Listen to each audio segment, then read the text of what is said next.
Chapter 693. Under Eric's strong insistence, the capital injection negotiations with Qualcomm were finally finalized on the day of the Golden Globe Awards ceremony on January 21. Qualcomm shareholders and management also understood that the sooner they reached an agreement with the powerful Firefly investment, the better it would be for the promotion of CDMA technology. Therefore, they did not ask for an exorbitant price because of Firefly's urgent attitude. They only asked that the final capital injection amount of Firefly be determined according to Qualcomm's share price the day before the deal was reached. After the news of Firefly's contact with Qualcomm came out, Qualcomm's share price soared by 21% in just 1 week, reaching $23.80 per share. Firefly Investment finally needed to pay $238 million for the 10 million additional shares issued by Qualcomm. This price was far beyond Eric's range of affordability.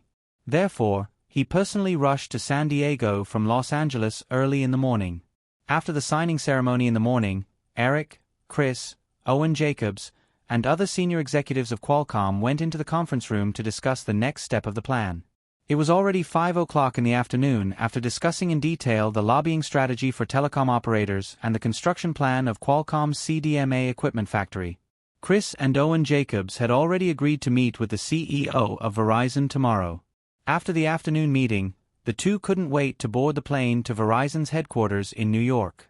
Eric sent Chris and Owen Jacobs off and returned to Los Angeles with his entourage. Taking down Qualcomm, Eric once again placed an important chess piece in the rising high-tech industry. In the original spacetime, although Qualcomm was much more obscure than high-tech companies such as Cisco and Yahoo that once had their own heyday, in fact, Qualcomm was the most profound of these companies because it almost completely monopolized the mobile communication technology of the entire generation. Even if it accidentally encountered a day of decline, it could still rely on the licensing fees of thousands of patents in its hands to make a large profit every year. Thinking of this, Eric's thoughts could not help but turn to Cisco, Yahoo, Nokia, and AOL that were already owned by Firefly Investment. According to the original historical development process, except for Cisco, the remaining 3 companies would gradually decline in the next few years. Eric had once read an article about the sudden decline of Nokia. In the development process of these high-tech companies, they lacked neither funds nor technology. The fundamental reason for their decline was a major mistake in the direction of the company's development. As long as he could maintain enough control over the companies in his hands, Eric was confident that he would be able to lead these companies on the right path for at least the next 20 years with the advantage of being reborn. The black Rolls-Royce sped along the Pacific Rim Highway between Los Angeles and San Diego. The setting sun swayed on the distant sea level, dyeing everything in sight a magnificent orange red. In the car, Eric kept his eyes closed, deep in thought. Kelly, who was sitting beside him, did not disturb him. She quietly flipped through a document in her hand. After some time, Kelly noticed that Eric suddenly opened his eyes and straightened his body. She looked up and asked, "What's wrong, Eric?" Eric turned his head and asked Kelly, "I remember that a few days ago, I saw a merger proposal submitted by the senior management of Cisco. Do you still remember?" Kelly nodded. "Yes, they intend to acquire a network switching company in Seattle. The initial negotiation price is $1.9 billion. And they're using the method of exchanging shares. What's our shareholding ratio after this transaction?" Kelly thought for a moment and said, "Cisco's current stock market value is around $16 billion. After the merger, it will exceed $18 billion. Our shareholding ratio will drop from 23% to 25%. Eric shook his head. Although their shareholding ratio had dropped to 25%, Firefly was still the largest shareholder of Cisco. However, their control over the company would become weaker and weaker. Cisco had always maintained a strong position in the industry in his previous life, and Eric would not purposely interfere with the management of the company. However, he also realized that he could not continue to let Firefly's shares in Cisco dilute, even if these diluted shares would still be a huge fortune in the future. "We can't lower it anymore." "No, not only can we not lower it anymore, we have to increase our shareholding in Cisco again. Contact Chris tomorrow and ask the management of Cisco to change the method of this merger. Switch to a cash and shares method to ensure that our shares will not be diluted again. Also, discuss a plan to increase our shareholding. It's best if we can increase our shareholding ratio to 30%. Kelly was puzzled. Eric, aren't you planning to invest in the telecommunications industry? Based on the current scale of Verizon and Sprint, any one of them agreeing to invest in Firefly would require more than $1 billion in capital. If we increase Cisco's shareholding ratio to 30% as you said, considering the premium, we might need to invest $2 billion. Furthermore, there might not be any investors willing to sell their shares. Eric could not help but be generous in his heart. That was $2 billion. It was more than 20 times the initial investment that Firefly had made in Cisco. However, they could only get less than 10% of the company's shares now. It seemed that the good days of picking up scraps were gone forever. However, considering Cisco's future value, the additional investment now was definitely worth it. Firefly Group had just experienced a profitable fiscal year. Eric was still lamenting about having too much money a few days ago. Now, he realized that if they wanted to continue expanding, the funds in their hands were still far from enough. In the past, it was not that Eric had not thought of making some large investments, but he always subconsciously felt that the returns were not high enough and was somewhat resistant. However, at this time, he also had a feeling of enlightenment. Always thinking of picking up scraps was definitely not the right way to think about investment, but speculation. Just like the war in the era of cold weapons, it was okay to occasionally use a few surprise troops to win a few battles with fewer troops. However, if one kept thinking of winning by surprise, one would only end up in a crushing defeat. Firefly Group's profits should be enough to cover these plans. Even if it's not enough, I will consider financing from other channels. You just need to do what you need to do. Kelly nodded and wrote down Eric's instructions in a memo. Looking out the window, they were about to enter downtown Los Angeles. She asked, Eric, the Golden Globe Award ceremony should have started. Do you want to go to the Hilton Hotel? Outside the window, it was already dark. Eric looked at his watch. It was 7:30. With his status, even if he rushed over at this time, he wouldn't be stopped outside the banquet hall. However, there was really no need for that.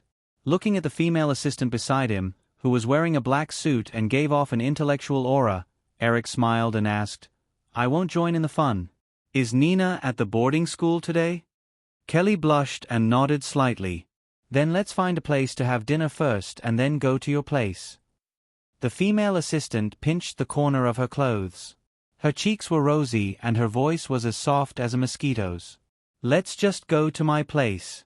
It's easy to be bumped into if we eat outside. No problem, I'll listen to you. Without a doubt, this has nothing to do with the movie. This is just another male victory. Braveheart, a self-righteous film full of fictional historical facts, has completely defeated Saving Private Ryan, which is 10 times, 100 times better than it. The reason is simply because the director of Saving Private Ryan is a woman. It also once again proves the deep-rooted sexism in Hollywood. In Hollywood, as long as you are a woman, even if you do something that a man might not be able to do, you still won't be recognized. In the end, I just want to ask, is this really going to continue? On the second day after the Golden Globe Award ceremony, a well-known female commentator in the Los Angeles Times published such a strong comment in her personal column. It received a lot of media discussion about gender discrimination, and there was no lack of questions and discussions about the Golden Globe Awards' shady dealings. The cause of this incident was that at the 52nd Golden Globe Award ceremony, the highly anticipated Saving Private Ryan lost to Braveheart in the 4 categories of Best Film, Best Director, Best Screenplay, and Best Score. Only Tom Hanks successfully won the Best Actor award.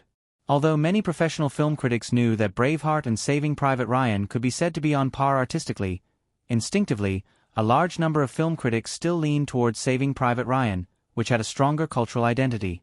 Because there were no strong competitors, Tom Hanks winning the Best Actor award was almost certain. Before the award ceremony, most people's discussion focused on the 2 categories of Best Film and Best Director at the Golden Globe Awards. After Saving Private Ryan failed to win anything, some people's original sense of identity turned into disappointment and doubt. Because of the gender of the director, Catherine, many feminists also angrily protested to the Golden Globe Awards committee, and even called on Hollywood actresses not to attend the Golden Globe Awards ceremony. Regarding the media's doubts, the Golden Globe Awards committee, like many times in the past, did not respond at all. This kind of questioning about the awards happened almost every year. As long as it did not get out of hand, not responding was the best way to deal with it. If they responded, it would make them look guilty and make the matter worse. A few days later, the list of nominees for the 67th Academy Awards was announced. Braveheart once again caused a heated discussion in the media. This time, the focus of the controversy was Mel Gibson's nomination for Best Actor. At the Golden Globe Awards, Braveheart's nomination for Best Actor had already made many film critics criticize Mel Gibson's performance. They thought that Mel Gibson's performance could only be considered passable, and there was still a long way to go before he could be nominated. Originally, most of the media thought that the Oscars would not rashly award Mel Gibson a Best Actor nomination like the Golden Globe Awards, but the reality made many people feel as if they had eaten a fly. The film critics had not finished expressing their anger over the injustice of the Golden Globe Awards. At this time, they did not hesitate to point their guns at the Oscars, and there was another round of discussion about the fairness of the Oscars. Of course, ordinary people did not know how much had happened during this period. They just paid attention to the debate with relish. As the popularity of the topic increased, more and more media outlets began to follow suit, trying to attract audiences or readers.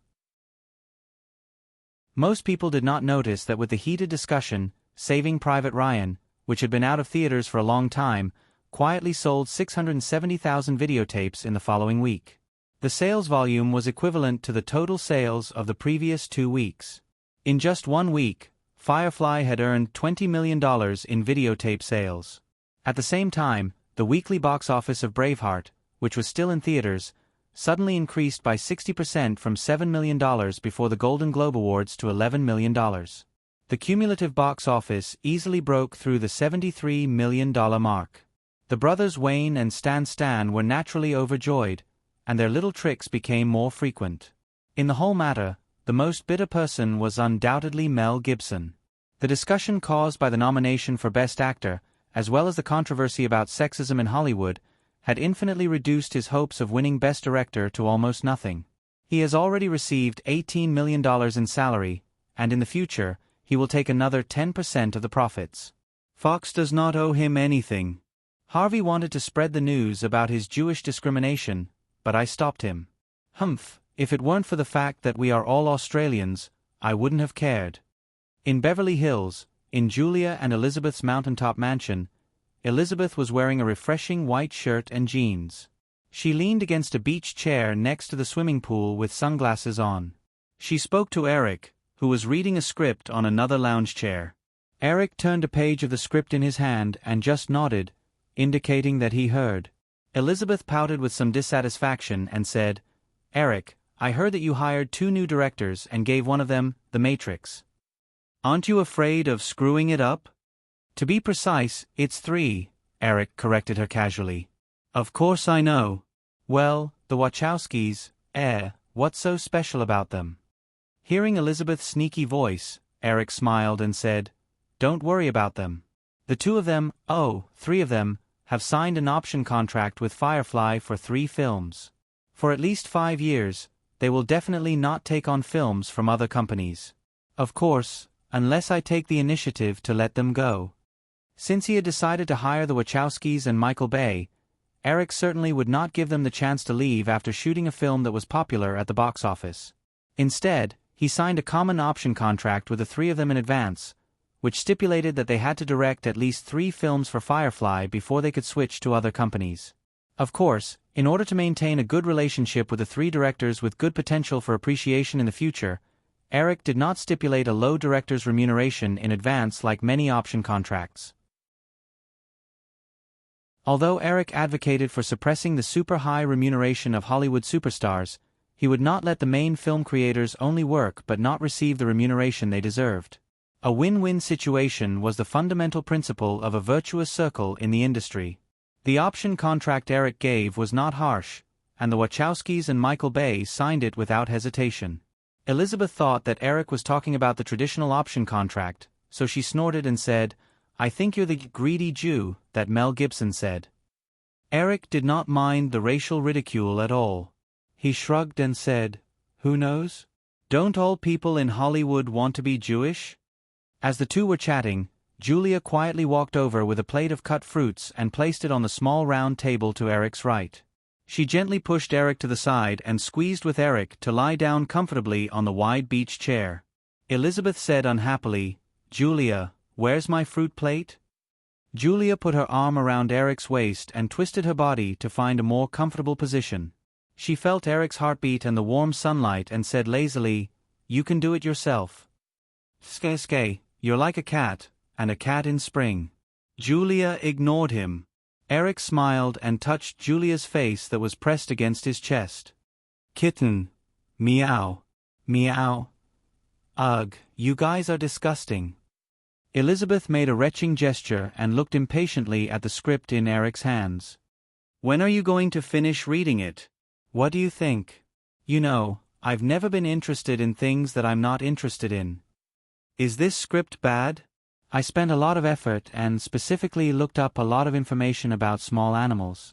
The script in Eric's hands was the one that Elizabeth came up with in a short period of time after they saw a small squirrel in the open-air restaurant that day.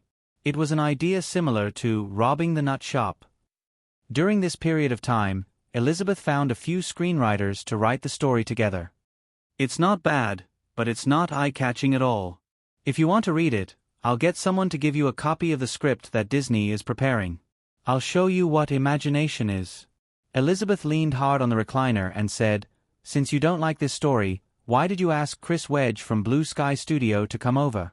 I looked at the resume of that studio. Although they have done some special effects for big-name movies, they have never set foot in the field of animation. They can't be compared to the people from Pixar, right? Eric closed the script in his hands and picked up a piece of apple from the fruit plate to eat. He said, "Although your story is average, they can use it to practice. They can make a short film to train the team. You might as well give me some of the people from Pixar, just like Disney Animation." Eric shook his head and said, "Don't think about Pixar. However, I'm not giving this studio to you. We'll split it equally. I've already thought about it. I'll leave 10% of the shares to the management, and Firefly and Fox will each take 45%. You already have 2 animation studios." Eric smiled and said, "If it weren't for some of the animation ideas that don't fit Disney's distribution style, I wouldn't mind having another animation studio under Firefly." "Wow, you greedy Jew." Chapter 694. The taxi stopped on the side of the road at the top of Beverly Hills. Along the way, the driver chatted happily with the black-haired middle-aged passenger who was wearing a well-ironed suit. Looking at the luxurious mansion outside the window, the driver teased, "Buddy, I didn't expect your destination to be here. A mansion of this scale in Beverly Hills must be either a superstar or a top Hollywood producer. You are definitely going to be rich." Chris Wedge was also in a good mood. He was even a little excited.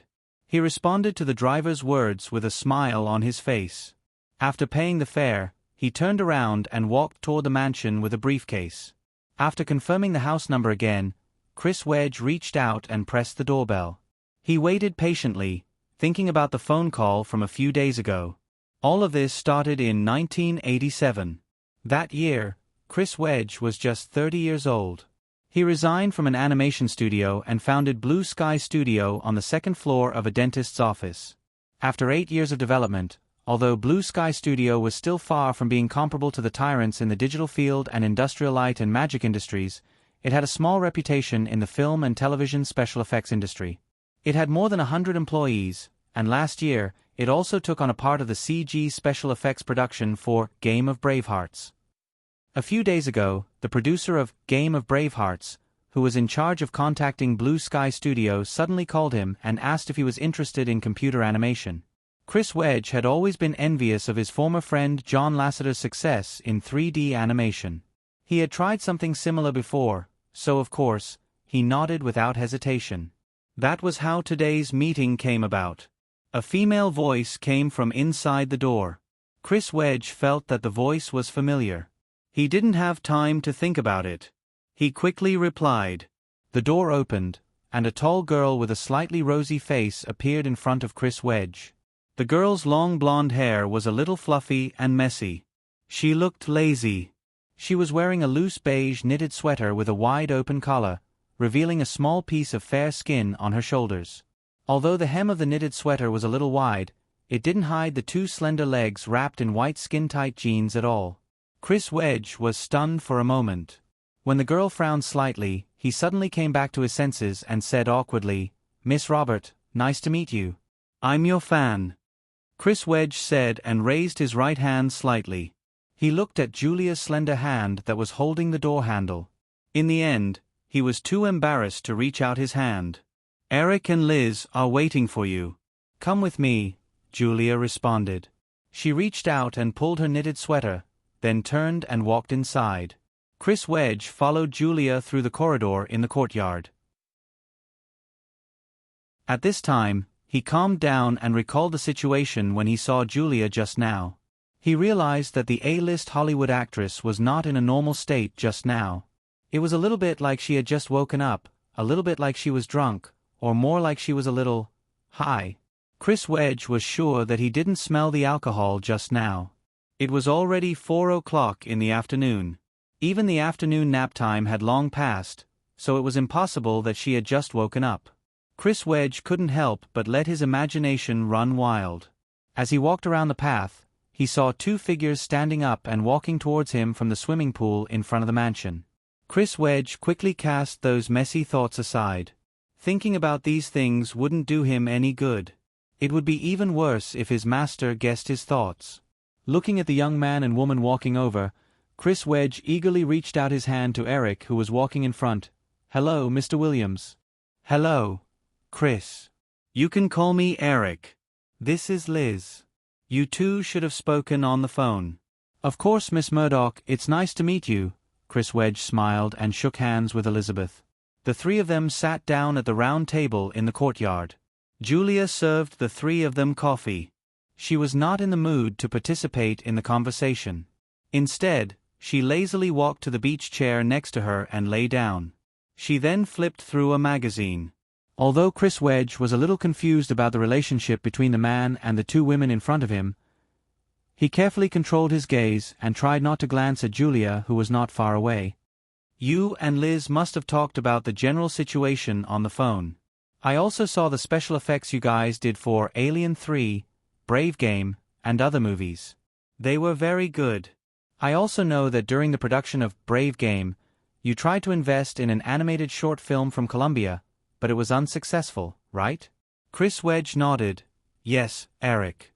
The studio I worked at in the early years used to do the animation outsourcing project for Disney. I've always been very interested in animated films." Elizabeth asked, "If it was an investment for an animated film, you should have looked for Firefly. Why did you contact Columbia?" Chris Wedge smiled awkwardly and looked at Eric. He did not know how to answer. After Elizabeth said that, she immediately understood. Firefly already had the best 3D animation technology in the industry. Under normal circumstances, they would not be interested in Blue Sky Studio. Eric did not seem to hear Elizabeth's question. He directly talked to Chris Wedge about 3D animated films. Chris Wedge had been well prepared for the past few days. He skillfully responded to Eric's various questions. He even took out a set of pre-prepared storyboards and showed them to Eric. Even though they already had some technical experience, an animation studio still had to start with short animation films. Pixar had accumulated enough experience after continuously producing short films such as Jumping Lights and Tin Soldiers, before they started to dabble in animated feature films. Half an hour later, Chris Wedge put away the sketches and said, "Eric, this short film only needs an investment of $3 million USD. As long as we can get the funds, I promise to come up with a work that can prove our ability to control animated films within half a year." Eric shook his head and said, "Chris, I don't plan to invest in Blue Sky Studio." Chris Wedge had a disappointed expression on his face. He thought that the short film script he had carefully prepared was not approved by Eric. However, Eric continued, "I plan to buy Blue Sky Studio." Chris Wedge immediately raised his head. Eric, you mean? Buy. Eric nodded with a smile on his face. Yes, purchase. Although Chris Wedge was not in the Hollywood circle, he still knew a little about the relationship between Eric and Elizabeth. He had always thought that Fox was definitely more interested in Blue Sky Studio. Even if Fox wanted to buy Blue Sky Studio, it should be Elizabeth who spoke on behalf of Fox. However, after half an hour of communication, Chris Wedge realized that Eric still played a leading role in this matter. This made him feel confused again. At this time, Firefly already owned 2 animation studios, Pixar and Disney Animation. Even if Firefly wanted to continue to expand in the animation film industry, it should be limited to these 2 studios. Even though Chris Wedge knew that he would not refuse this acquisition offer, he still asked carefully, Eric, can I know why? Of course, Eric explained. Although the rating of animated films has always been limited to PG-13 because of the audience, Disney still has a lot of creative ideas. But for Disney, there were still many good ideas that did not fit Disney's core values. If these ideas were released by Disney, it would damage Disney's established brand image. Therefore, I plan to take out these ideas and hand them over to an animation studio that is completely independent of Disney's system. Then, I plan to hand them over to other film companies for distribution.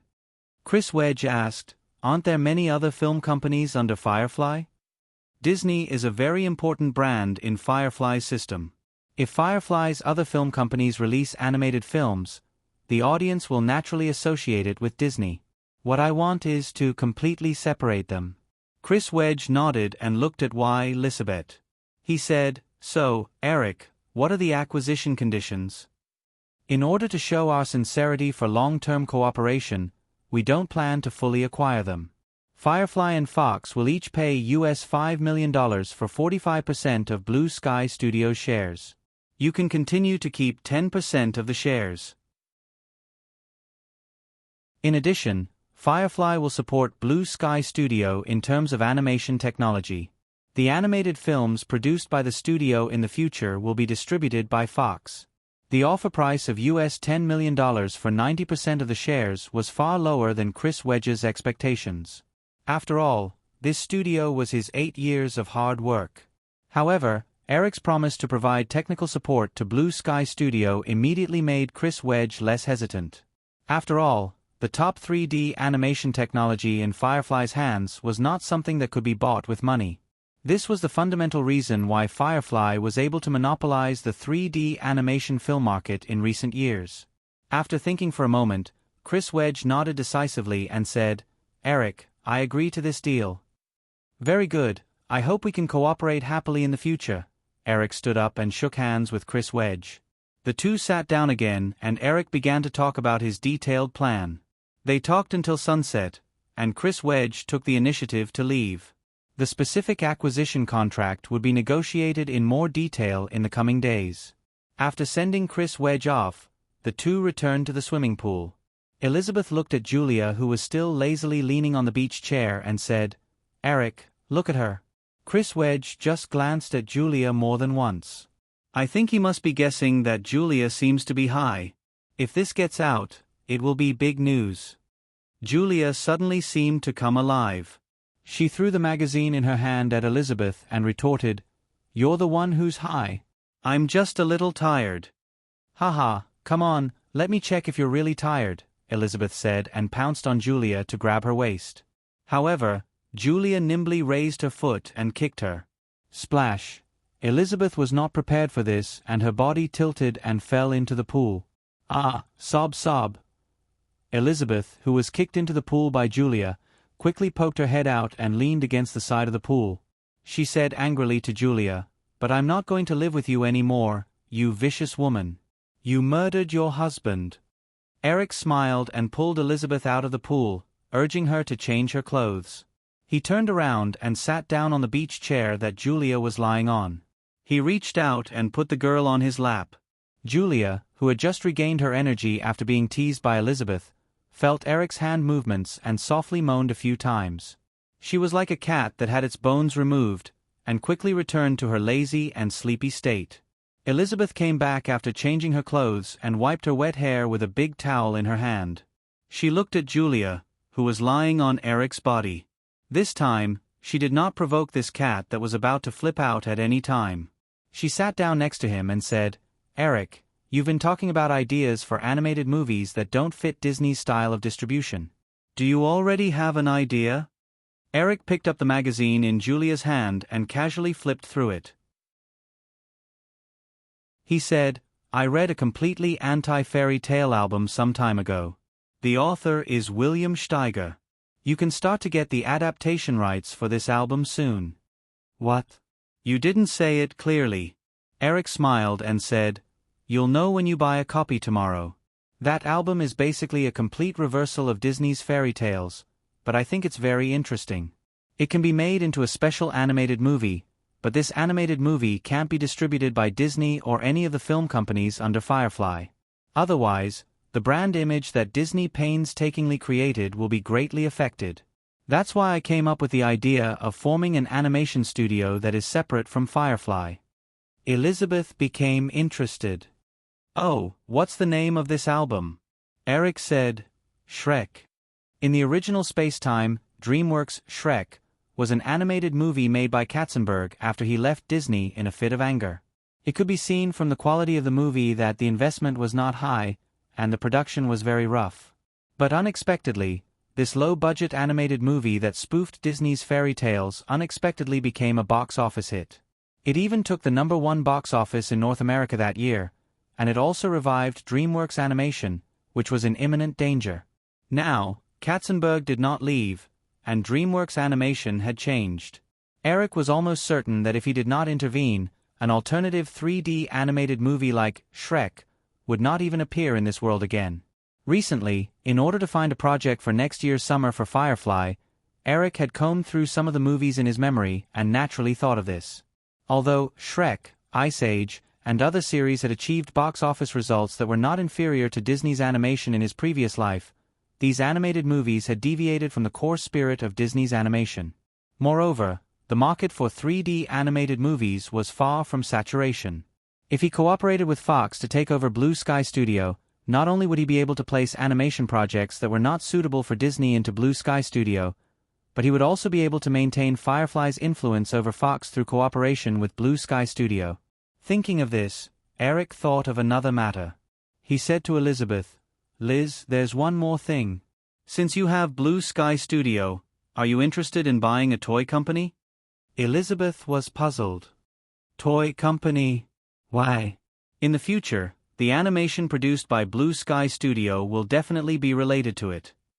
Elizabeth stared at Eric for a few seconds, then curled her lips and said, "You're talking nonsense again. Not many people would buy a restaurant just to eat steak, right?" "Okay."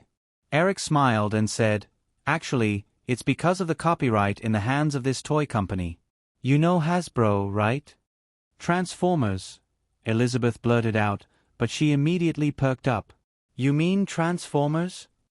Eric nodded. "You see, when I mention Hasbro, you immediately think of Transformers. This shows how popular this toy series is. If it's developed into a live-action movie, its potential will definitely be limitless. But we don't have to buy Hasbro. Can't we just buy the copyright of Transformers?" "Of course not. Copyright always has a time limit. Hasbro won't be stupid enough to sell the permanent copyright to you.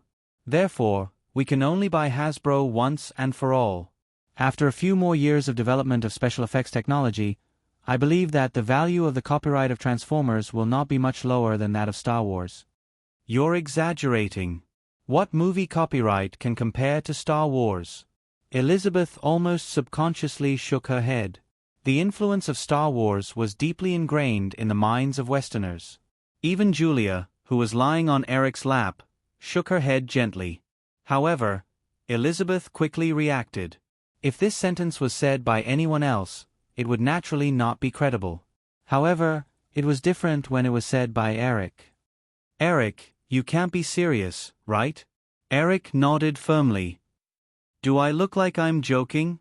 Elizabeth's eyes darted around. "Then why doesn't Firefly buy Hasbro themselves?" Eric shrugged and said, "Firefly is too big of a target. If we make a move, not only will other people jump out to fight for it, Hasbro will also demand an exorbitant price. My plan is similar to Blue Sky Studios. Fox is in the light. Firefly is in the dark. Let's buy Hasbro first, then we'll split it 50-50. How about that?" Elizabeth blinked shrewdly. "What if I don't plan to split it with you?" Eric pretended to be fierce and clenched his fists, cracking his knuckles. "Then I'll have to use force." Elizabeth was not frightened by Eric's actions at all. Julia, on the other hand, affectionately pulled Eric's fist to her cheek and rubbed it. She whispered, "Eric?" Elizabeth looked at Julia with an expression as if she could not stand it. "I think you should drag her into the house and beat her up first." Eric helplessly pulled Julia up and gently spanked her butt. "Stop pestering me. Go make dinner." "Okay, what do you want to eat?"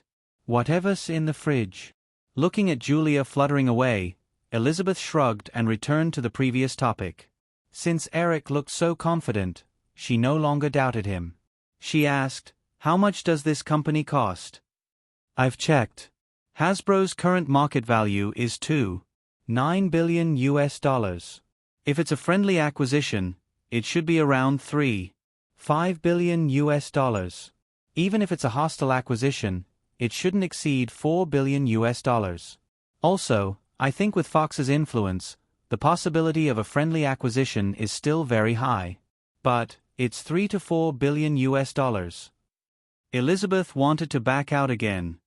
"Eric, I think we should buy the copyright of Transformers first and try to extend the copyright period." "Is 20 years enough?" Eric shook his head and said, "Hasbro's operating condition is very stable. In recent years, the net profit has been around $200 million US. After the acquisition, with Blue Sky Studios' peripheral licensing and Hasbro's perfect toy production and distribution system, there will definitely be a lot of room for improvement in the future. Coupled with the huge potential of the Transformers copyright, it can be said that Hasbro is a company that is seriously undervalued. After the acquisition, even if we don't develop the film and television rights, we can recover all the investment in 10 years. If it weren't for the fact that Firefly has too many plans to carry out in recent years, I would definitely do it myself." Before Eric's rebirth, the global box office of the first 4 movies in the Transformers series was close to $4 billion US, and the peripheral profits generated by the movies were even more immeasurable. In his memory, after Disney took over Pixar, Marvel, and Lucasfilm, they also made an acquisition offer to Hasbro. However, Hasbro's price was too high, and the most important Transformers copyright was also in the hands of Paramount, so the deal was not completed. In recent years, special effects films had become more and more dazzling in Hollywood. Eric believed that someone would soon notice the Transformers copyright. If he did not get it in advance, he would only regret it when the time came. The longest Hollywood copyright authorization was 20 years, but Eric knew that 20 years later, Transformers would still be filming.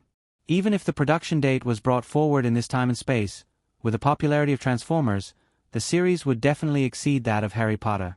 Then, 20 years of copyright authorization was far from enough. What's more, Hasbro would definitely not agree to sell Transformers for 20 years.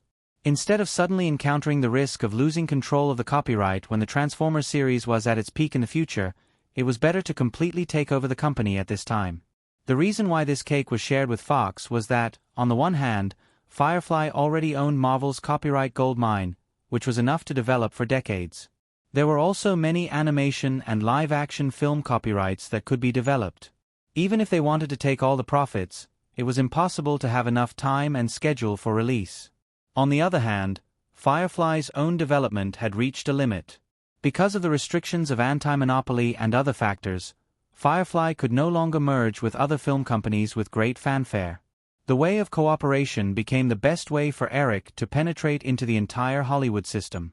In this way, while earning profits, Eric could also expand his control over Hollywood step by step. Just like MGM at this time, with the cooperation of many film projects, Eric's invisible power in this film company was not even lower than its CEO. If Eric spoke, MGM's major shareholder, Credit Lyonnais, would definitely not hesitate to replace the person at the helm of MGM.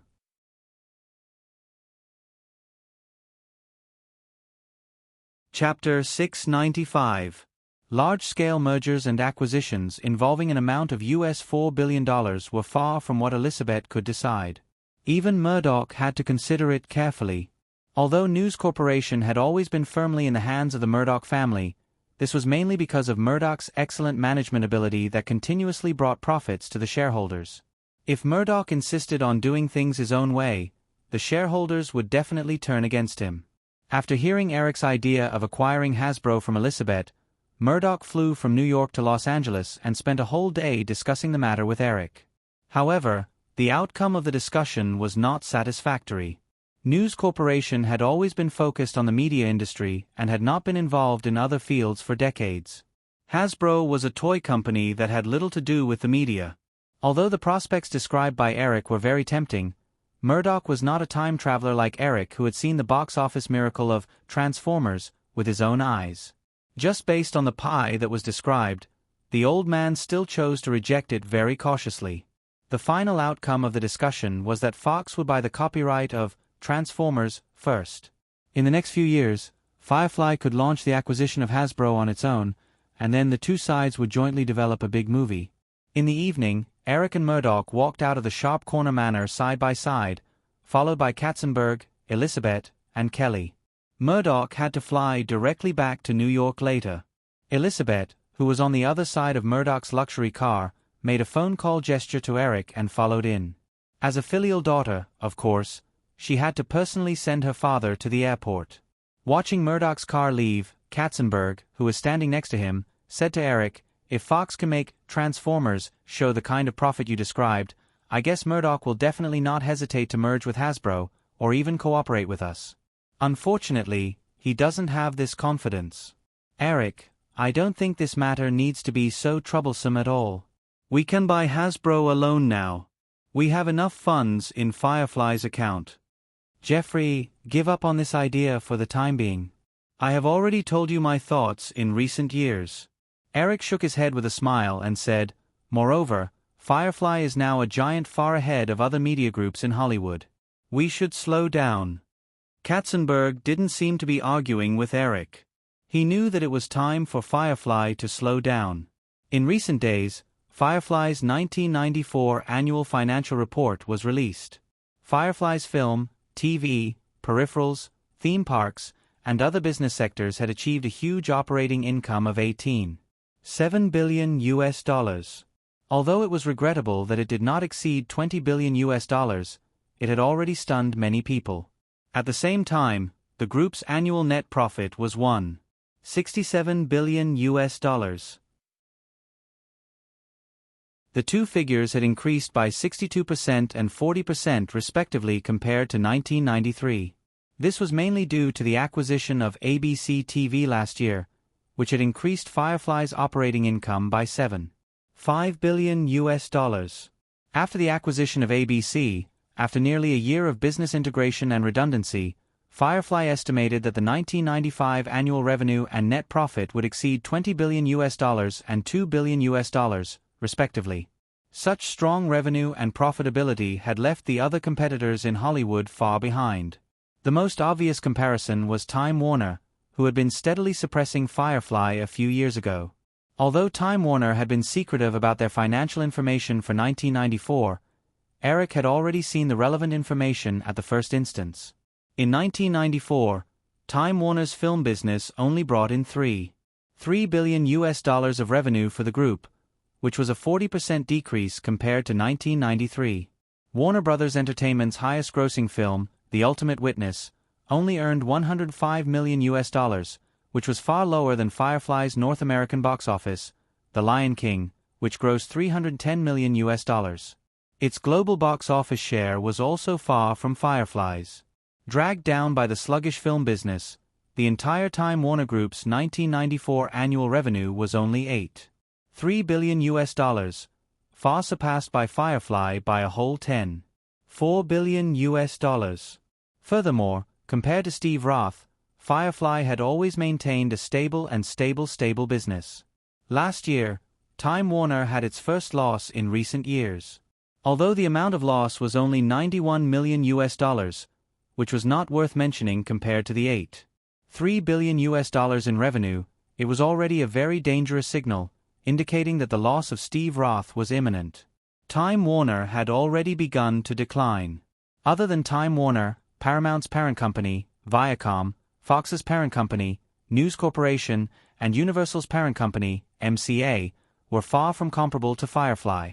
Columbia's parent company, Sony, was much stronger than Firefly, but after Columbia's $2.1 billion asset write-down at the end of last year, the market value of Columbia Pictures had already fallen below $3 billion, which was not even 1/10 of Firefly's valuation by the media.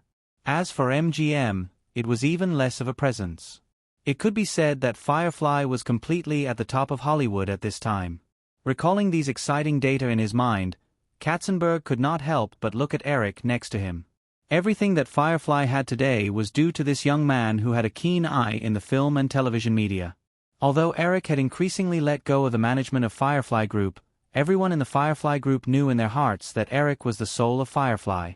Without him, there would never have been the miraculous rise of Firefly today.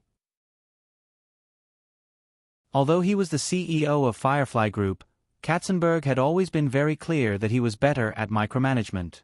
He was definitely not as good as Eric in terms of judgment and control in the general direction of the group's development. Whether it was the acquisition of Disney or the merger of ABC last year, Eric's crazy acquisition moves had been questioned. Many people speculated that Firefly, which had a shallow foundation, might collapse because of this overly violent expansion. But in the end, Firefly not only swallowed these two industry giants, but also successfully integrated these two companies into Firefly's system. At this time, Eric made the decision to suspend expansion not only because his investment in the internet and other high-tech industries had absorbed a large amount of funds from Firefly Group. Although two large mergers and acquisitions were successfully completed and initially digested, the two large-scale mergers still caused some problems within Firefly that would take several years to solve. The reason why these problems did not erupt was entirely because Firefly's strong profitability temporarily offset all kinds of contradictions. After Murdoch left, Katzenberg was not in a hurry to leave. Instead, he returned to the villa with Eric and talked about the recent headache-inducing matter within ABC. After the 3 hours of prime time from 8 to 11 o'clock, NBC and CBS both have late-night talk shows. The Tonight Show with Leno brings in $150 million a year in profits. The Late Show with David Letterman made an annual profit of $50 million, but ABC's 11 o'clock news program Nightline only made an average of $10 million a year. We used to have no good options, but lately, David? Letterman's contract with CBS was about to expire, and Roberts suggested that he be poached to ABC. Letterman was also very tempted by this suggestion. Our primetime program's viewership is very strong, and it can play a very good role in guiding his talk show. But as soon as Robert made the suggestion, David Cameron, the president of the news division, said, "What?" Weston barged into his office and quarreled with him. The two of them almost fought.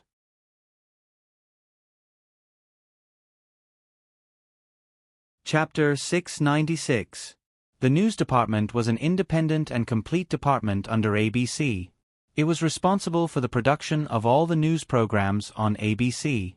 The profit margin of news programs had always been very low. In recent years, only CNN had broken this rule. However, the news department was the most important media channel for a media company. This kind of national media control tool was definitely not measured by profits. Even if they were operating at a loss, the major television networks would not easily eliminate their news programs. When Katzenberg mentioned the late-night news program, Eric didn't get excited just because of the huge profit gap between Nightline and the late-night shows on NBC and CBS. Instead, he asked cautiously, "Robert and David, the president of the news department, are you sure? What is the conflict between Robert and Weston? Also, bringing in David Letterman? If it's the Late Show with David Letterman, what about Nightline?"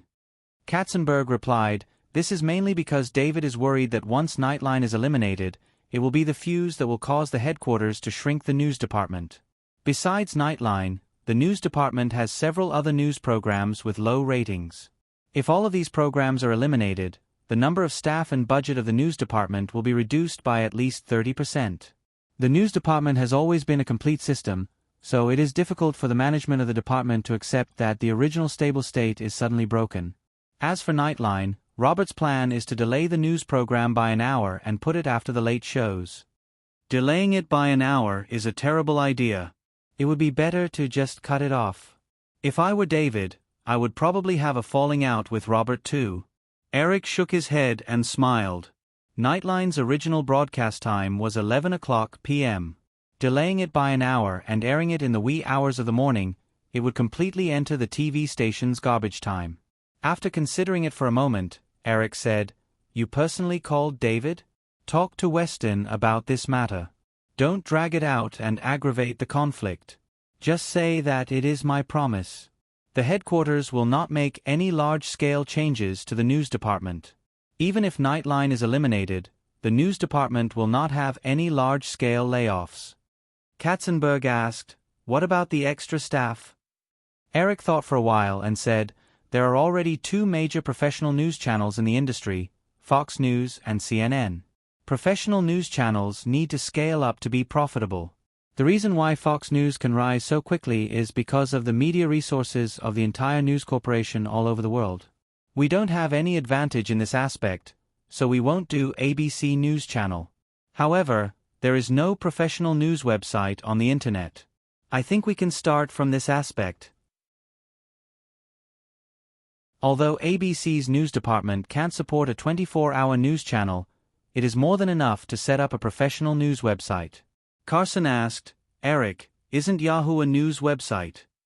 Eric shook his head and said, "Yahoo is a comprehensive information platform.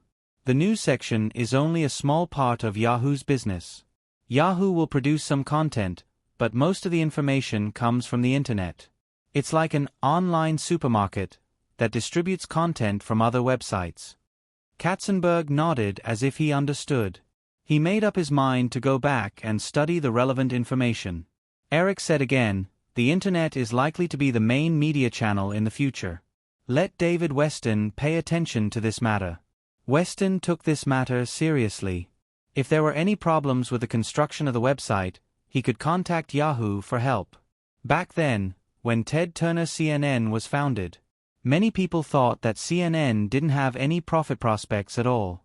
In the end, the cake that should have belonged to the major television networks was given to this latecomer. The situation now is very similar to that time. Almost no one has noticed the potential of professional news websites on the internet. ABC has entered the scene early, and it might be able to reach the heights of CNN in reality. Eric was very clear about the future of the internet. Compared to search engines, e-commerce, and other fields, news websites didn't have much profit prospects.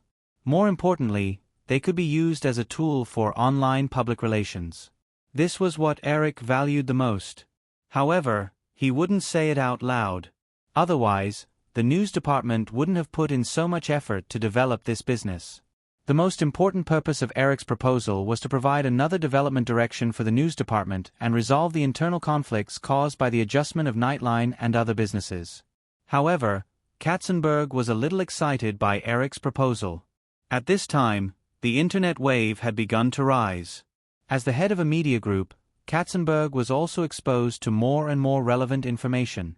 Creating a news channel to compete with CNN in reality was something that Katzenberg knew that ABC definitely didn't have. However, if he could seize the opportunity and create a professional news website on the internet that was not inferior to CNN in reality, it would also be a very fulfilling thing. "Eric, if this is the case, I will take time to personally take charge of the ABC News website. With this business, David shouldn't make any more trouble, and the adjustment of Nightline can be carried out smoothly." Feeling Katzenberg's complacency, Eric didn't want to discourage him. He thought about it and said, "How about this? Firefly can set up another subsidiary company to be responsible for the affairs of the news website. It will be easier to go public in the next few years." "Eric, why do you want to go public? Haven't you always been against it?"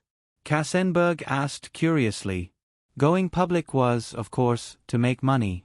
Under normal circumstances, The profit prospects of news websites were not clear, and it was almost impossible to go public alone. However, the next few years would be different. With the rise of the internet wave, any internet concept company would be sought after by investors. Eric didn't expect the ABC News website to achieve much operating income, but if he didn't take advantage of the internet bubble to make a big profit in the financial market, it would be a waste of his prophetic advantage. However, Eric couldn't tell Katzenberg what he was thinking, and he didn't want to talk nonsense. He only said, "Jeffrey, I can't explain it to you now, but you'll understand in a few years." This was not the first time Katzenberg had heard Eric say something like this. Later, Eric was often right, so he no longer questioned Eric. Instead, he continued to ask Eric about his specific thoughts on the establishment of the news website. They chatted until the sun sank into the sea level outside the glass curtain wall. Katzenberg and Kelly then said goodbye and left together. Eric looked at the time. There was an Oscar reception for Saving Private Ryan in the evening, so he went upstairs to change into a suit and hurriedly left Malibu for Beverly Hills.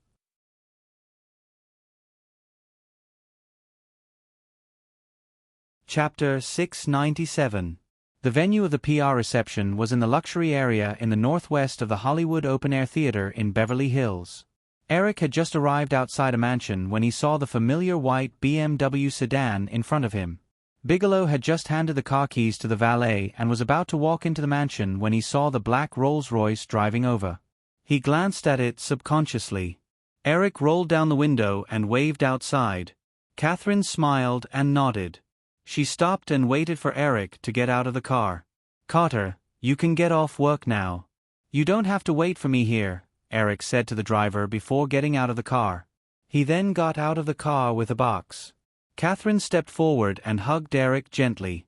When she saw Eric's car leave directly, a trace of doubt flashed through her eyes, but she did not say anything. She just looked curiously at the square box in Eric's hand. "Do I have to bring a gift? That's bad. I thought I didn't need it, so I didn't bring it." "Of course not." Eric shook his head and looked Catherine up and down. The last time they met was last year during the project discussion on Band of Brothers. Unfortunately, because the project budget of Band of Brothers was too high and the theme was not suitable for a public television station like ABC, most of the executives opposed it in the end. Eric did not insist and could only put it aside for the time being. Because he had been too busy in the past few months, he had only spoken to Catherine occasionally on the phone. After not seeing her for a few months, Catherine still did not change at all. She was wearing a simple black corset dress, black high heels, and a simple red string around her wrist. Just by standing there, she still gave off a quiet and restrained feeling. Catherine felt the change in Eric's eyes. Although they had not seen each other for a long time, after experiencing it so many times, it had almost become a conditioned reflex. She subconsciously wanted to take a defensive posture. However, Catherine quickly noticed that Eric's eyes did not have the aggressive look that she remembered deeply. She relaxed a little, but she inexplicably felt a faint sense of loss. Such an outstanding man like him, what kind of woman can't he find? He must have already. Such a thought involuntarily popped up in her mind, but halfway through, she quickly extinguished it completely. A trace of imperceptible panic flashed across her face, and her eyes dodged as she said to Eric, "Let's go in." Eric raised the box in his hand. "Don't you want to know what's inside?" "What is it?" "I'll tell you after the banquet, but I can reveal some things first. This is a gift for you." "Gift?" Catherine paused and looked at Eric. "A gift for me?" Eric just smiled faintly and raised his arm slightly. "All right. Let me keep you in suspense. Let's go in." Catherine looked at Eric's raised arm and hesitated whether she should do anything. "Don't tell me you won't even give me this much face? I'm a man. It hurts my self-esteem." In the end, Catherine reached out to hold Eric, but she seemed to be unwilling to give up and added in a low voice, "Little man." After Catherine finished speaking, she couldn't help but chuckle. She felt as if she had returned to a few years ago when the two of them got along in the 60 Soho Hotel in Manhattan. Then, Catherine thought of the white scarf. It turned out that he had already given her a gift. That scarf was still quietly placed in her closet at this time. Occasionally, when she went to some cold places, she would take it with her. However, she rarely realized that it was a gift from someone, as if it had become an inconspicuous part of her life. Eric felt the woman leaning slightly on his body relax, and joked, "You know, Catherine, in some stories, the woman who often calls a man beside her little man often ends up in a miserable state." Catherine's character determined that she wouldn't be interested in certain types of movies and literature. When she heard Eric's words, she asked seriously, "Miserable, why?" Eric felt the woman's somewhat naive gaze and coughed dryly. He didn't answer directly, but nodded again and said with certainty, "Yes, very miserable." Perhaps because Eric's expression was too serious, Catherine didn't think about it at all. She just curled her lips and said, "I don't know what you're talking about." Male chauvinist. The people in the villa received the notice and came out to greet them. Eric and Catherine stopped chatting and focused on dealing with these people. However, it was mainly Eric who brought Catherine to socialize. Catherine had no experience in such gatherings. When she was surrounded by too many people, she would even show an expression of discomfort. This cocktail party was arranged by Eric and Francis Coppola. Coppola had contacted him, and through many collaborations, Eric's relationship with the Coppola family had always been quite good. Since it was a public relations cocktail party, it naturally couldn't be held with great fanfare. The mansion on the mountainside was scattered inside and outside, and there were only about 20 guests. Many of them were middle-aged and elderly people similar to Coppola's age. The aging of the Oscar jury was already a well-known fact. Of course, the guests weren't all directors, actors, producers, and Hollywood outsiders. There was no music in the hall, and there weren't many waiters shuttling back and forth. There were a few long tables on the lawn filled with buffet food and drinks. Everyone gathered in small groups and chatted in low voices. Since they had agreed to come, it was equivalent to making some implicit promises, so there weren't many people who directly talked about the Oscars. Eric brought Catherine to socialize in the crowd and came to the long table on the lawn, intending to take some food and rest for a while. Just as they were chatting in low voices, Coppola came over with a bearded middle-aged man in his 50s. "Eric, Catherine, let me introduce you. This is Terrence Malick. Marek, Tyrone, this is Eric, and this is Catherine." "Hello, Mr. Malick. You can call me Eric." Eric raised his eyebrows slightly and shook hands with him calmly. After they greeted each other, Coppola pointed to the round table next to the mansion's pool and said, "Eric, shall we talk over there?" "Of course." Eric smiled and nodded. He couldn't help but look at Terrence Malick again. Malick had a vague guess in his heart. Terrence Malick? Malick used to be one of the famous directors in the 1970s. His Day in Paradise won the Best Director award at the Cannes Film Festival. Terrence Malick, after Day in Heaven, Malick suddenly retired for some unknown reason. It had been almost 20 years since then. In the original space-time, Terrence Malick? He would return in 1998 and direct a war film released in the same year as Saving Private Ryan. There were two common translations of the war film's title. The more artistic one was called The Thin Red Line. The more popular one was called Red Alert.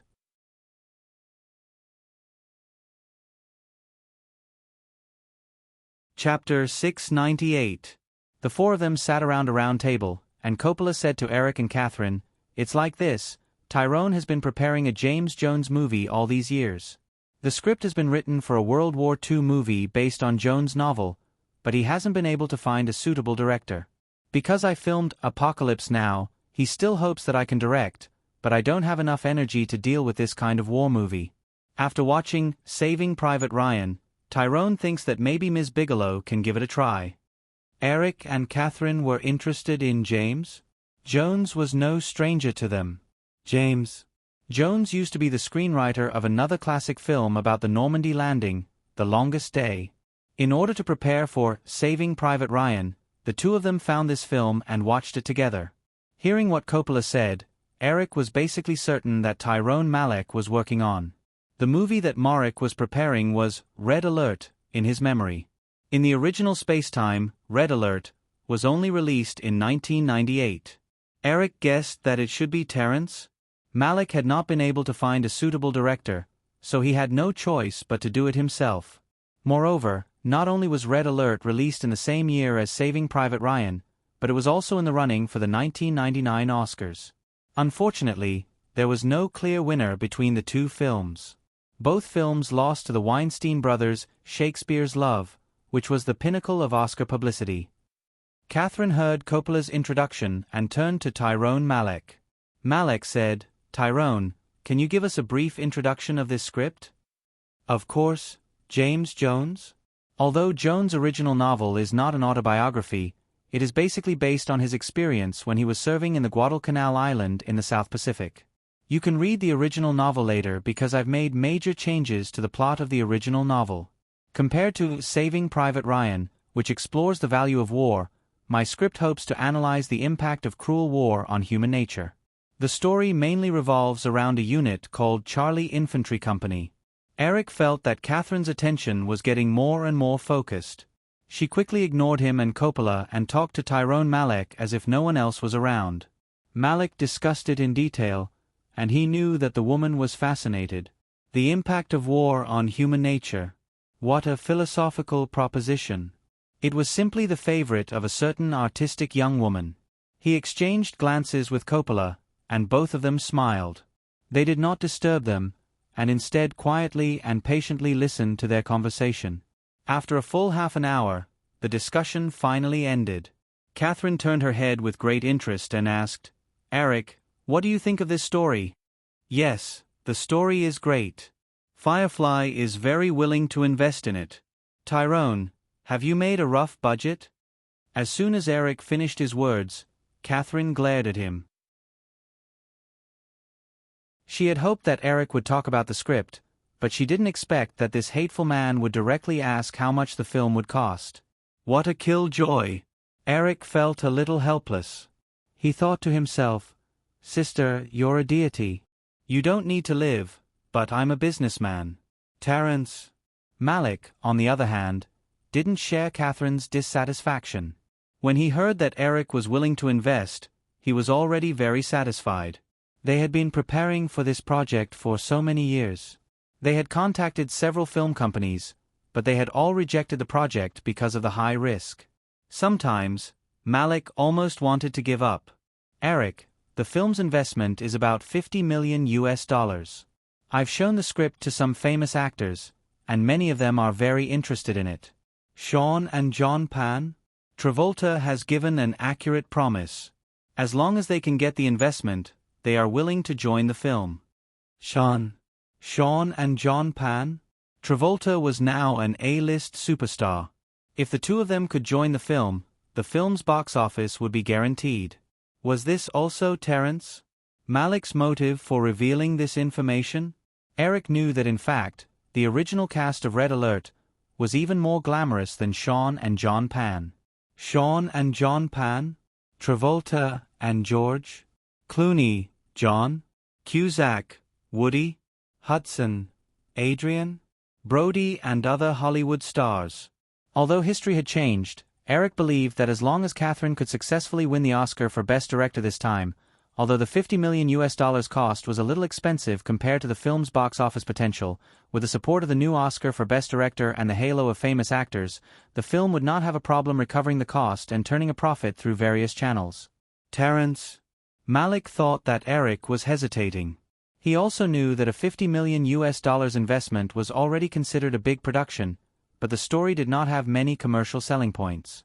He thought for a while and said, "Eric, if you think the risk is too high, Firefly only needs to invest $25 million and agree to distribute the film.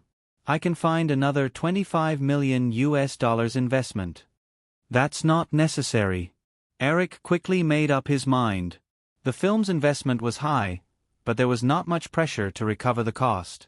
Firefly could not always invest in commercial films. It was necessary to make some high-class award-winning films. He said, "Firefly can bear all the investment, but I have a condition. Terrence, I hope that in addition to being the scriptwriter, you can also be the film's producer." The former Best Director of Cannes was coming back after 20 years. This was also a very important publicity stunt during the film's release. However, the most important thing for Eric to put forward this condition was not this point, but Terence Zeus. Instead, he cared about Terence's qualifications. Hollywood was a place that placed a lot of emphasis on seniority. Projects that involved veteran directors and producers were usually able to attract powerful stars to join them. Take Woody Allen for example. Ultraman and Robert. Ultraman. Their films had always been famous for their magnificent lineups. Although Terrence Malick had not made an appearance for 20 years, his qualifications and connections were still there. Otherwise, he would not have been able to meet up with him today and be the film's producer.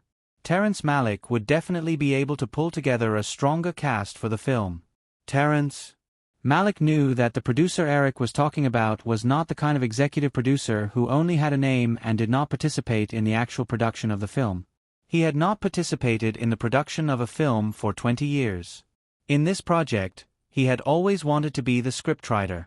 However, after going through so many setbacks, the situation had finally taken a turn for the better. Malick's insistence in his heart weakened a lot. Kathleen's eyes looked at Eric and Terrence Malick. Malick turned around and tried to persuade him. Tyrone, we had a good chat just now, didn't we? I also hope that you can participate in this project. Many of the creative ideas that Kathleen had talked about just now happened to coincide with his. Working with a like-minded director did not seem that difficult to accept. Terrence Malick? When he heard Kathleen's words, he did not insist. He nodded and said, "Okay, Eric, I will personally take on the role of producer. Then, I hope that everyone will have a good cooperation." Eric smiled and raised the goblet in his hand. Because it was not a purely entertainment cocktail party, the participants were older. After 10 o'clock, the guests began to leave one after another. Eric and Kathleen sent the guests off one by one. Finally, Coppola got into his car and left the mansion. Then, Kathleen felt that something was wrong. She looked at the few waiters who were cleaning up the mess and asked, "Eric, where is the owner?" Eric pointed at himself and said, "Here, right in front of you." Kathleen was amused by Eric's actions and said, "Why did you buy a house here? You can consider it an investment. Other than this place, there should be some other places." Eric knew that Kathleen was not really interested, so he only said a few words. But in fact, other than the Sharp Corner Manor, Eric had bought 60 to 70 mansions in Beverly Hills, Santa Monica, and Malibu in Los Angeles, as well as Manhattan in New York. In the 1990s, the mansions in the American metropolises were mostly priced in the $1 million range. However, Eric knew that in his previous life, even though the subprime mortgage crisis in 2008 caused the American housing market to be depressed for a long time, the prices of mansions in metropolises like Los Angeles and New York had maintained a strong upward trend because they attracted rich people and investors from all over the world. 20 years later, mansions with prices in the hundreds of millions were commonplace. The investment at this time would return 10 times or even dozens of times in the future. Of course, in addition to investment, the purchase of real estate could also offset personal income tax on the other hand. In order to avoid taxes, Eric tried his best to avoid dividends from both the Firefly Group and Firefly Investments and kept the funds in the company's account. Even as the chairman of the Firefly Group, Eric only took a symbolic salary of $1. However, the series of films that he participated in as a director, producer, and screenwriter still brought him a large amount of related income every year. Just like the Victoria's Secret fashion show that just passed, because it was a personal investment, most of the revenue from the video sales would be included in Eric's personal income. Just this alone would bring him $300 million. Chris had once provided a series of investment plans for Eric, but because of the deep-rooted Eastern culture, Eric finally chose to invest in real estate. He also enjoyed the feeling of having his own house no matter where he went. Sure enough, Catherine was not interested in these things. When she heard Eric's words, she just murmured in a low voice. Back in the courtyard, the two sat at the round table by the pool and continued to talk about Red Alert. Eric no longer talked about the boring budget data. Only then did Catherine realize that this little man's in-depth analysis of the film was no less than her own. It was as if he already had the entire film in his mind after just listening to the script once. Unconsciously attracted by Eric's topic, and unconsciously diverted by Eric, Catherine did not realize that she had begun to talk about the past that was gradually fading away. When she was a child, her father, who wanted to be a cartoonist, taught her to draw with paint and became interested in painting. Later on, her experience of studying at the San Francisco Art Institute and working, living, and studying in New York for 10 years. She became interested in movies and began to shoot short films, and then, memories were often the best thing to open a person's heart. It was late at night, just in the beginning of spring. The surroundings were quiet, and there was not even the sound of insects. The orange lights in the mansion's courtyard seemed to be more and more mysterious. A cool breeze blew, and in the faint chill, Catherine suddenly realized that the surrounding atmosphere was becoming more and more strange. The little man in front of her still had a faint smile on his face, but his body faintly exuded a kind of loneliness that wanted to blend into the night, making people involuntarily soften their hearts. Perhaps because she instinctively sensed some danger, Catherine stood up subconsciously. Eric raised his head in confusion and looked at the flustered woman. "Catherine, what's wrong with you?" Eric, it's very late. "I should go back," Catherine said in a slightly trembling voice. She made up her mind that if he asked her to stay, she must refuse. Well, her tone must be firm. Eric looked at his watch. It was already 11:30. He got up and said, "It's very late. I remember that you always go to bed at 10 o'clock sharp, right?" Catherine shook her head subconsciously. No. Well, yes. Eric smiled and said, "By the way, do you still remember the gift I mentioned when we first came? Let's go, I'll take you to see it." "Eric, can we do it tomorrow?" "It's too late now." Eric walked into the villa and said, "Just a few minutes." "It's already so late anyway. There are still things to do tomorrow." Catherine looked at Eric's back and had no choice but to follow him. When they came to the living room, Eric took out the box that he had put in the cupboard and said, "It's going to be the Oscars soon. I know that you definitely won't remember these things, so I prepared a dress for you. I personally designed it. Come and take a look. What do you think?" As Eric spoke, he carefully picked up a light gray silk embroidered dress from the box.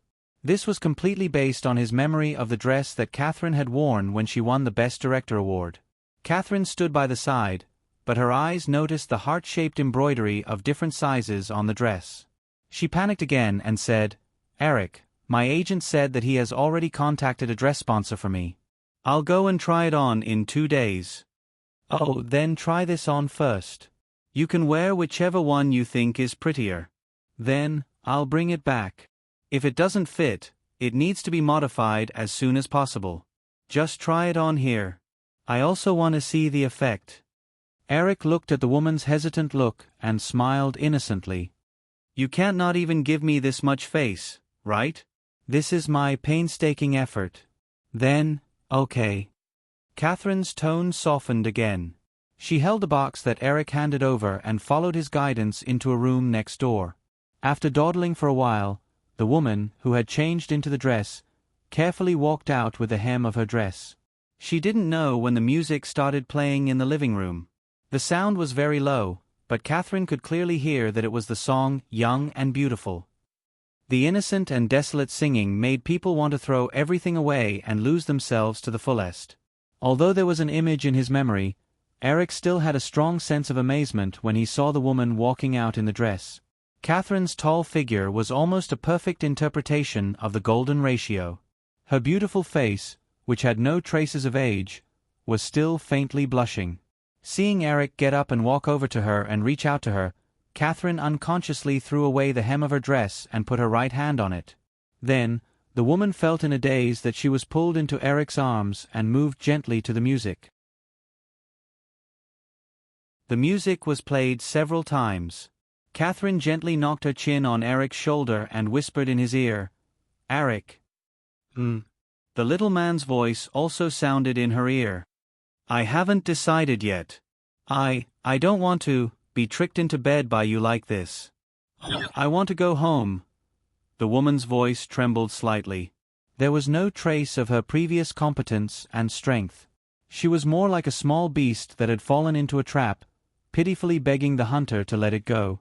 Eric's heart suddenly softened. He whispered, "Okay, I'll take you home." "I don't need you to take me home. I have a car."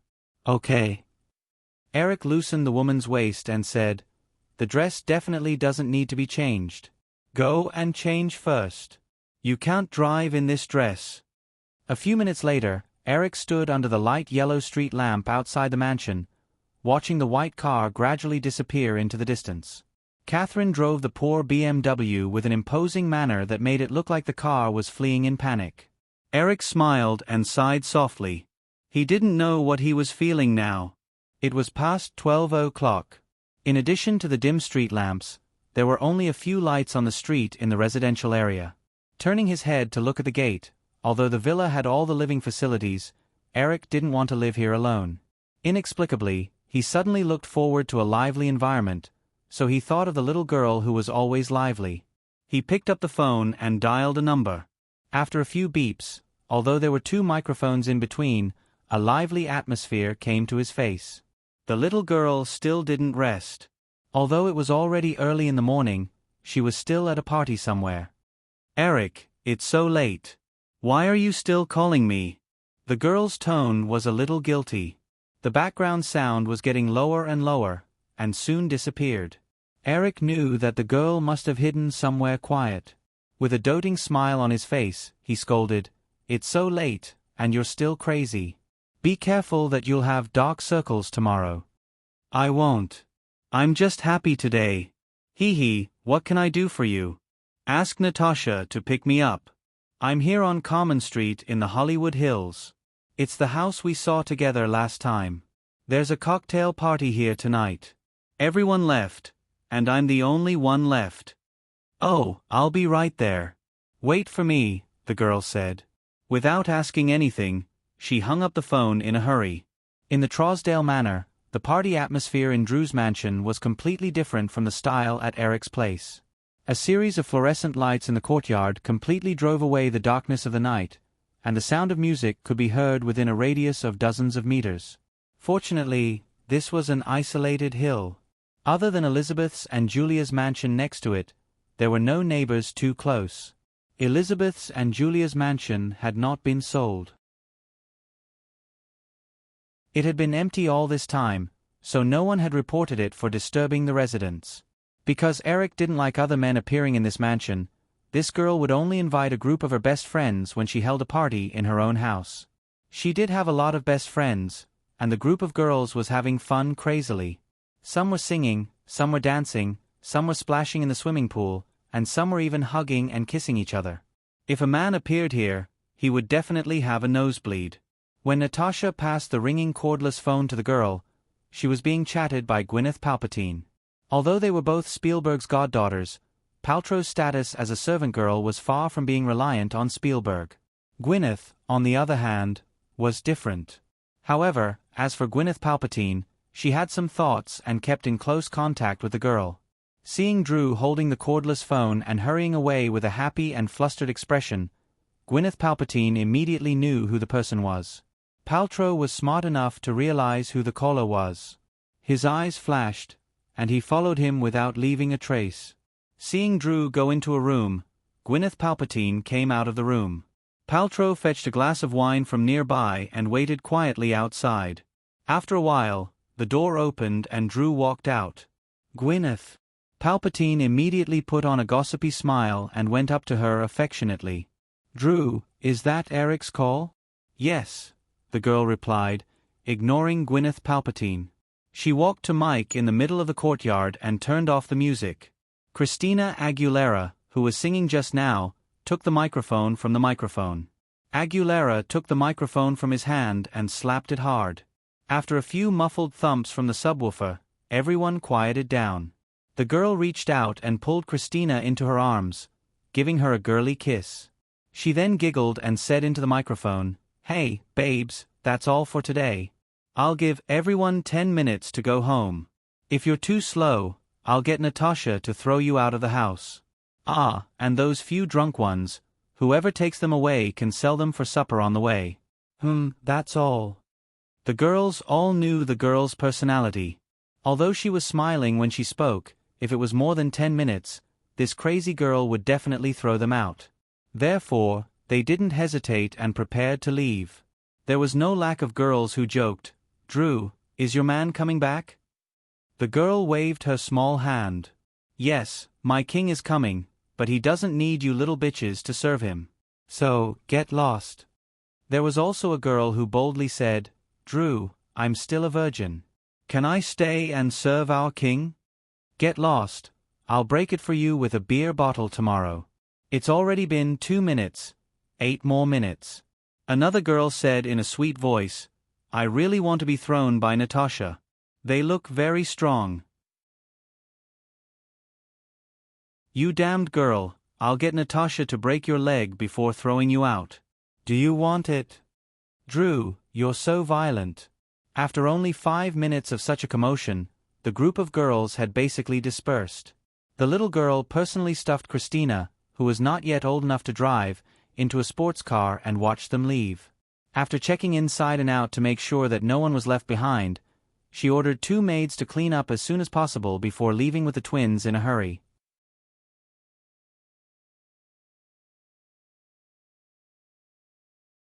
Chapter 699. Eric waited for about 20 minutes before a red sports car appeared at an intersection not far away and stopped in front of him in the blink of an eye. The car window rolled down, and the girl didn't even bother to open the door. Her small body directly crawled out of the car window. Eric hurriedly reached out to catch her and carried her out of the car. She habitually snuggled up to Eric for a moment before she sniffled and said with a smile, "Eric, you smell like a woman. Did you get kicked out of bed at the last moment?" Noticing the flash of embarrassment on Eric's face, the girl couldn't help but laugh out loud. "Haha, I actually guessed right. Poor thing. Let little Drew hug you. Don't cry." Eric didn't know whether to laugh or cry as he slapped the girl's little butt. Looking at the red face that was drunk, he said, "It's so late. Hurry up and go home to rest." "Okay, let's go home. Carry me to the car." Eric hugged the girl with one hand and pulled open the door to put her in. However, he didn't directly get in the car. Instead, he walked to the front and knocked on the driver's window. The window rolled down, and the twins asked, "Master, what's the matter?" Eric only glanced at them to make sure that the twins didn't drink. He nodded and said, "It's nothing. Let's go." "Eric, no need to look. How could I let them drink? It's dangerous to drive after drinking. Ugh, I'm a little dizzy. I need a hug." Eric got into the back seat and felt the girl's small body immediately press against him. He reached out and patted her small head. He smiled and said, "I really want to knock you silly." "Haha, it's useless even if you knock me silly. I can still guess what you're going to do when you raise your hand." Feeling the car start, Eric smiled and raised his hand. "Come, guess what I'm going to do." Lying comfortably on Eric's lap, the girl pulled Eric's big hand to her face and gently nibbled on it twice. She giggled and said, "Too deliberate. I'm not guessing." The sports car drove on the winding mountain roads of Beverly Hills for more than 10 minutes before entering Trussdale Manor. Eric was talking to the girl with his head lowered. Natasha, who was sitting in the passenger seat, turned around. "Master, someone's at the door." Eric looked up and saw a black SUV parked outside Drew's mansion. The little girl sat up when she heard Natasha's words. She looked over and smiled. "Gwyneth Paltrow, you must have forgotten something when you left." Eric was puzzled. "What did you forget?" "How would I know?" The lass's smile did not change. "In any case, it's fine to pull anything. As long as there's an excuse to return, it'll be fine." Eric instantly understood. He smiled and didn't say anything. Seeing the lass's red sports car parked in front of the mansion, Gwyneth, who was sitting in the SUV, took a deep breath and opened the door. Paltrow took a deep breath and got out of the car with an apologetic look on his face. He walked towards Eric and Drew. "I'm so sorry, Drew. I left my bag at your place. I have an audition form in my bag tomorrow, so I had to come back to get it. The lass held Gwyneth's hand affectionately. It's okay, Kate. It's already so late. Why don't you stay here tonight? Won't I disturb you? Gwyneth's words were directed at Eric. Eric was speechless as he looked at the two girls who clearly didn't have any feelings for each other but were like sisters. He just nodded and saw the door open. They walked into the courtyard. Gwyneth? Seeing that Eric didn't want to talk to him, a hint of disappointment flashed across Paolo's eyes. However, he quickly changed his expression and dealt with the girl who was still holding his hand. Let's go in, the lass said to Gwyneth. She even asked the twins to drive Gwyneth's car into the garage. Paolo drove the car into the garage. Eric walked into the courtyard and saw the two maids who were still busy with their tasks. He knew that the lass was having a party at his place. The two maids didn't know much about Eric's personality. When they saw him, they couldn't help but feel nervous and worried that they would be scolded. It was almost 1 o'clock in the morning. Eric wasn't Nero Joe. He waved his hand and said, "Go get some rest. You can clean up tomorrow." The two maids breathed a sigh of relief in their hearts, nimbly finished the work in front of them, and quietly disappeared. Eric heard the two girls chatting behind him. He had no interest in joining them. He took off his coat and threw it on the sofa. He went upstairs to run the water for a bath. After a while, Natasha, who was holding Eric's coat, quietly appeared at the door of the room. She hung the coat on the hanger and walked over. "Master, let me do it." Eric got up and let Natasha watch the water. He walked to the sink and took out his toothbrush. He squeezed some toothpaste and asked, "What is Drew doing down there?" "Chatting with Miss Paolo. It's so late. You can talk to them later. Let them talk tomorrow." "Okay." Natasha nodded. Seeing that Eric was brushing his teeth, she focused on the bathtub. She filled it with water and tested the temperature of the water. Then she quietly left the room. After brushing his teeth, Eric took off his clothes and soaked in the bathtub. He closed his eyes comfortably under the stimulation of the warm water. After a while, he felt the door of the room being pushed open. The lass quickly jumped into the bathtub. Eric pressed the girl's restless body into his arms and said with a smile, "Stop fooling around. It's already so late, Gwyneth." "Where's Gwyneth Paolo?" "She's sleeping in the guest room." "Eric, are you going to do a night raid? Maybe she'll be looking forward to it." "I'm not interested. Since you don't like her, why are you being so perfunctory?" The lass rubbed against Eric's shoulder and said, "It's very interesting to see her trying to get close to me even though she hates me." Eric patted the lass and said, "Don't go overboard. If you don't like it, I'll just ignore her." Eric shook his head. "No need." "But why did I hear you call her Kate just now?" "That's her Christian name. My godfather gave it himself." Eric curiously asked, "Oh, then what's your Christian name?" "I just casually met a goddaughter when I was filming E.T. At that time, I was already 8 years old. How could I have a Christian name?"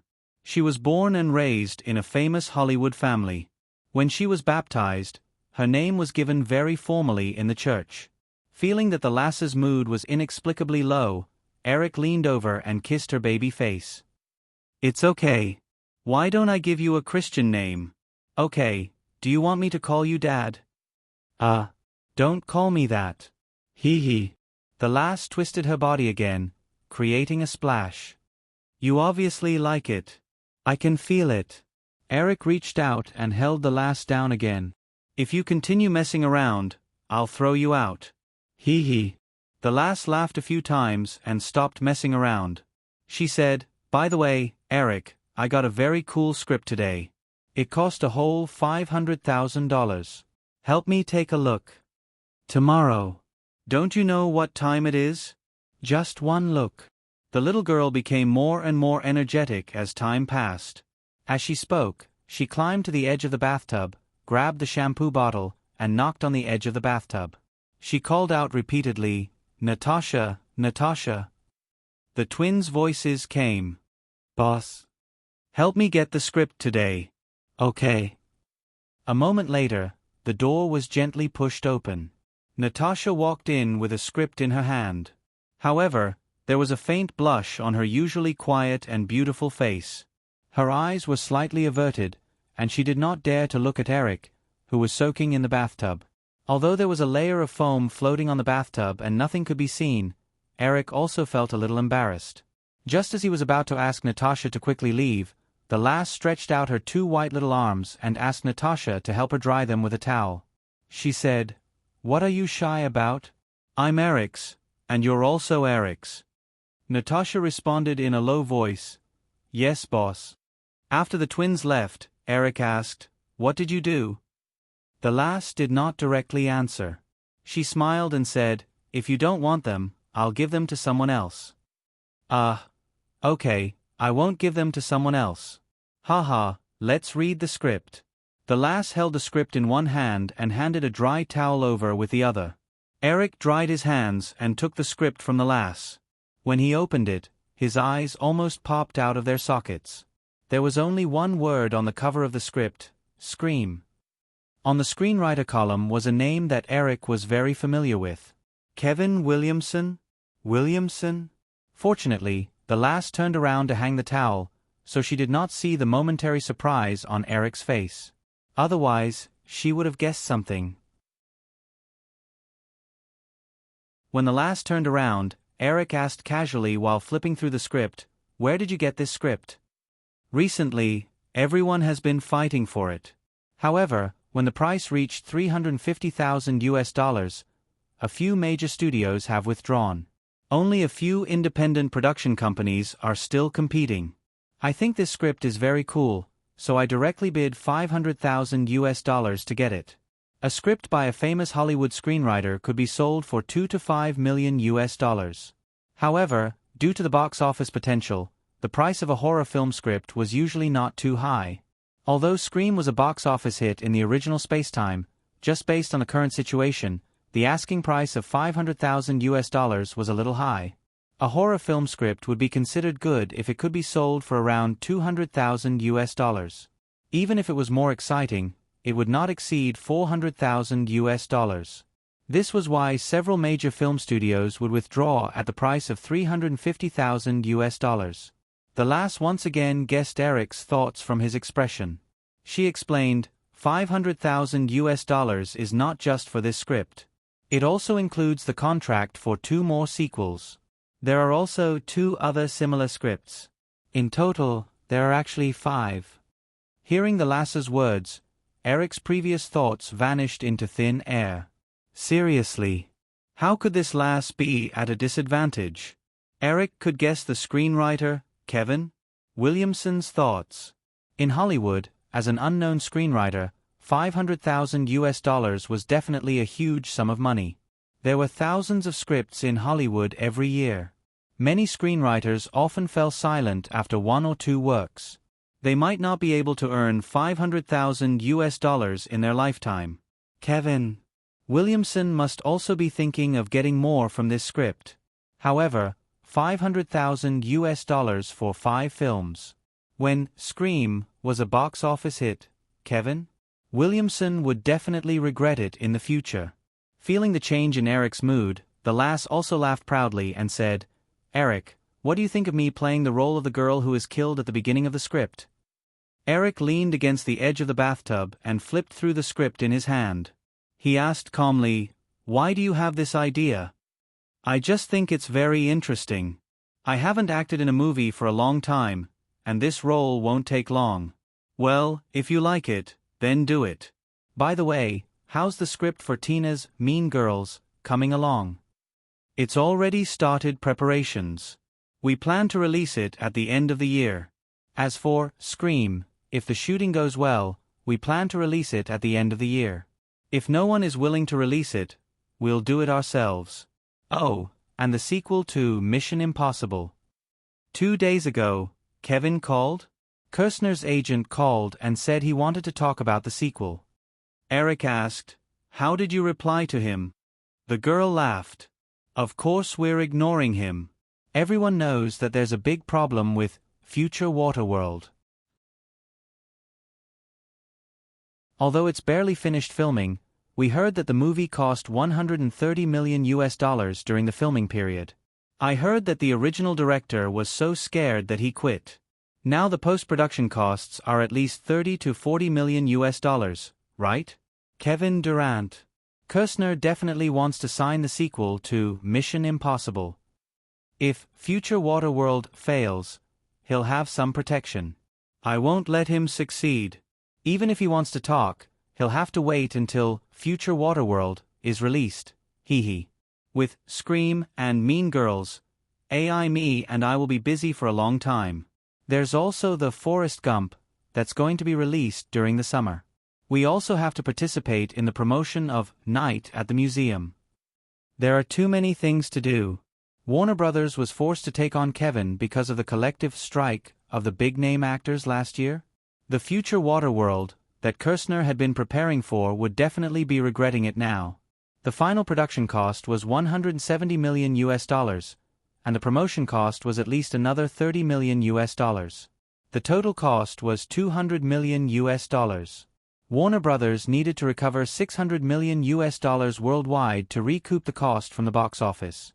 Based on Eric's memory of the movie, $600 million worldwide was impossible.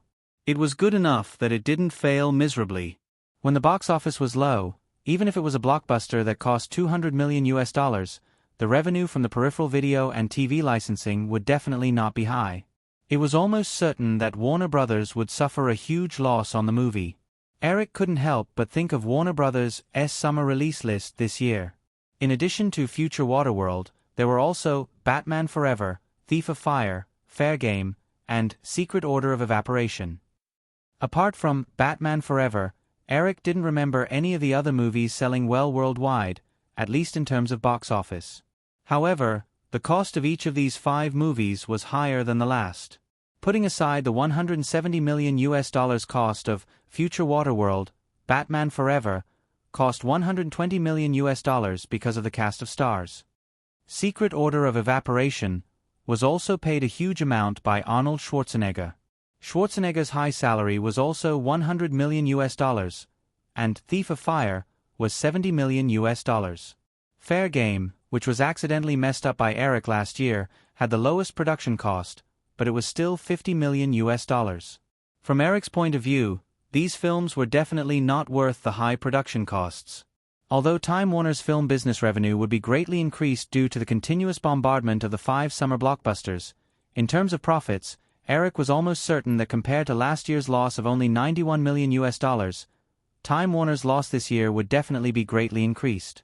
Semmel's life would become more and more difficult.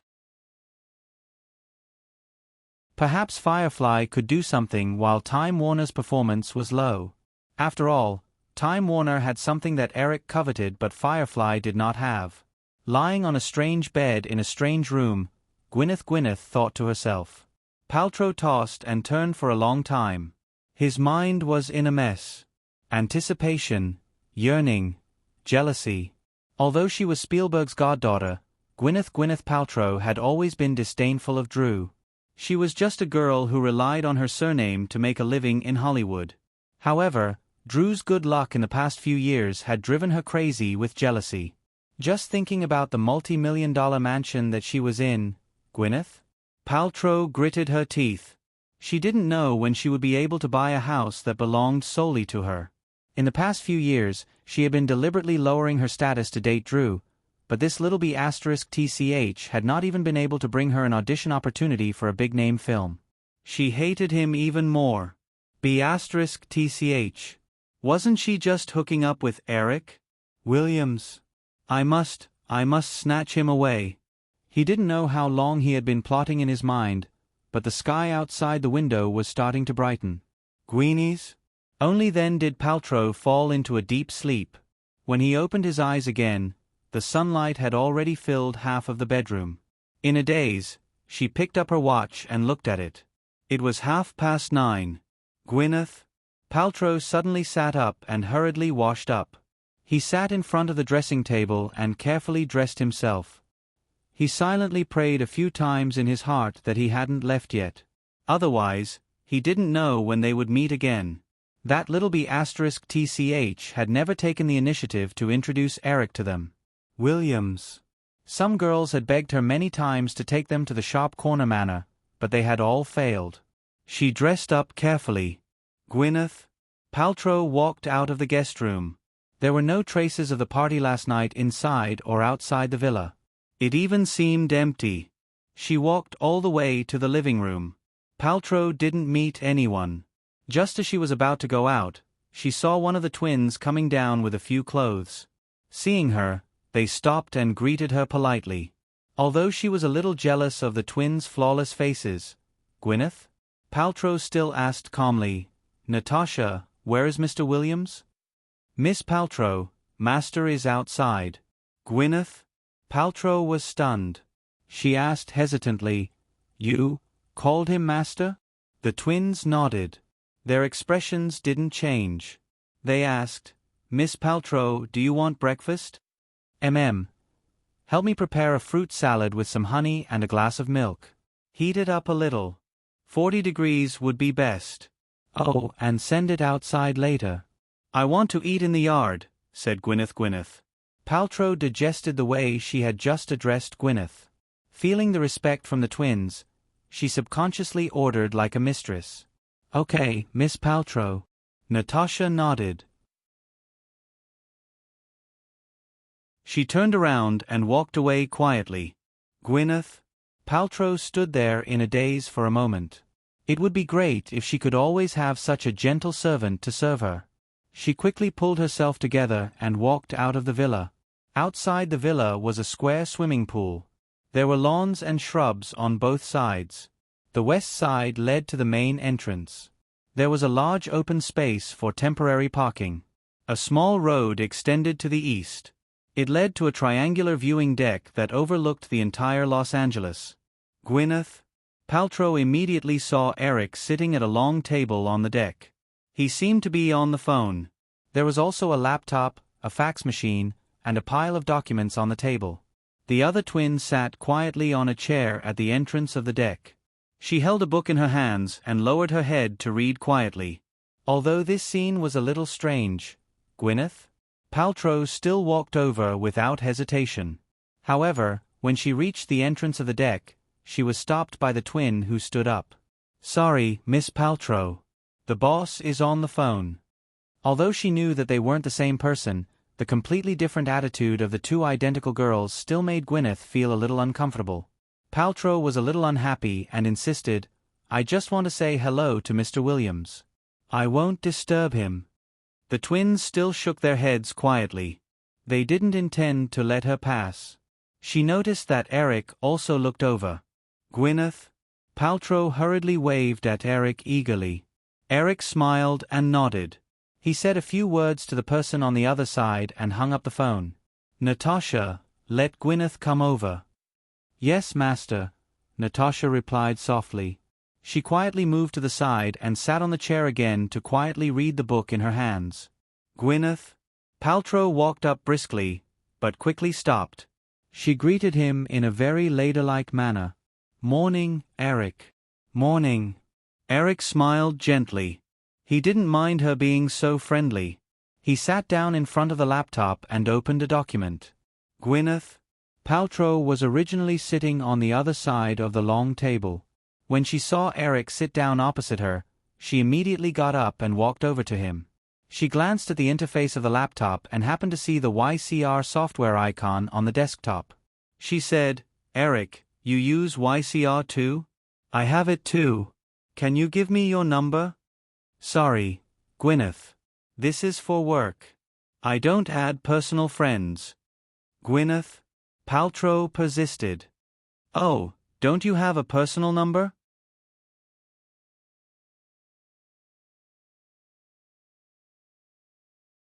Chapter 700. Eric decided to ignore Gwyneth Palpatello. He looked down at the document in his hand and asked, "Didn't you say there was an audition last night?" "Gwyneth Palpatello?" Palpatello was not embarrassed at all. She leaned on the table and looked at Eric. "I suddenly feel that the script is terrible. I don't want to go." "Eric, I heard that you've started preparing for The Matrix."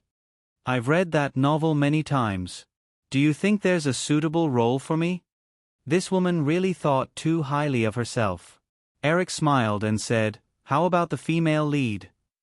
Gwyneth Palpatello? Palpatello's eyes lit up. Really? Eric shook his head without hesitation. No. Gwyneth Palpatello? Palpatello did not seem angry at all. She even patted Eric's shoulder. "Eric, you're so bad." Eric still had a lot of work to do. He did not have time to coax a woman, let alone one he did not feel anything for. Just as he was about to lose his patience and kick her out, he heard the girl's voice behind him. "Kate, I didn't expect you to wake up earlier than me." "Hi, Drew."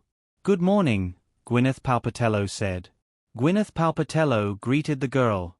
Eric felt the girl pounce on his back. He turned his head and kissed the girl's cheek that she had stretched out to him. Then, he gave her a subtle look. The girl giggled and let go of Eric. She reached out and grabbed Gwyneth Palpatello, who was lying next to Eric. Palpatello said, "Kate, let's go and have breakfast. Natasha has already prepared it." Gwyneth Palpatello? Palpatello did not want to leave, but she did not dare to reject Drew's invitation. She could only reluctantly get up and leave. Eric turned his attention back to the document in his hand. This is a directional bond financing contract, which is also Chris and Owen's. It was also Owen and Jacob's recent lobbying efforts. The content of the contract was that Firefly would provide $300 million in directional bond financing to Verizon Telecommunications to purchase CDMA base station equipment and mobile communication network solutions from Qualcomm. The term of the bond was 5 years and the annual interest rate was 3%. After paying a huge licensing fee for the mobile spectrum license, except for AT&T, which was not short of money, the other telecommunications operators all faced the problem of a shortage of funds in the process of upgrading their communication networks to digital. Firefly already owned 40% of Qualcomm's shares. As the largest shareholder that far exceeded the other shareholders, it almost had absolute control over Qualcomm. The financing contract in his hand was actually equivalent to the price that Verizon offered Firefly to switch to CDMA technology. Although Verizon had a huge debt of nearly $9 billion, it did not hesitate to reject Firefly's investment plan. This decision was not difficult to understand.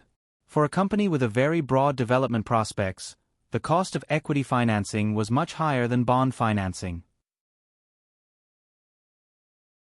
Firefly Group, for example, although also had a huge debt, if Firefly Group was short of money, Eric would still choose to issue bonds instead of introducing other shareholders to share Firefly's future dividends. As long as Verizon survived these difficult years, after the completion of the mobile communication network, its operating conditions would quickly improve, and its huge debt would slowly be digested.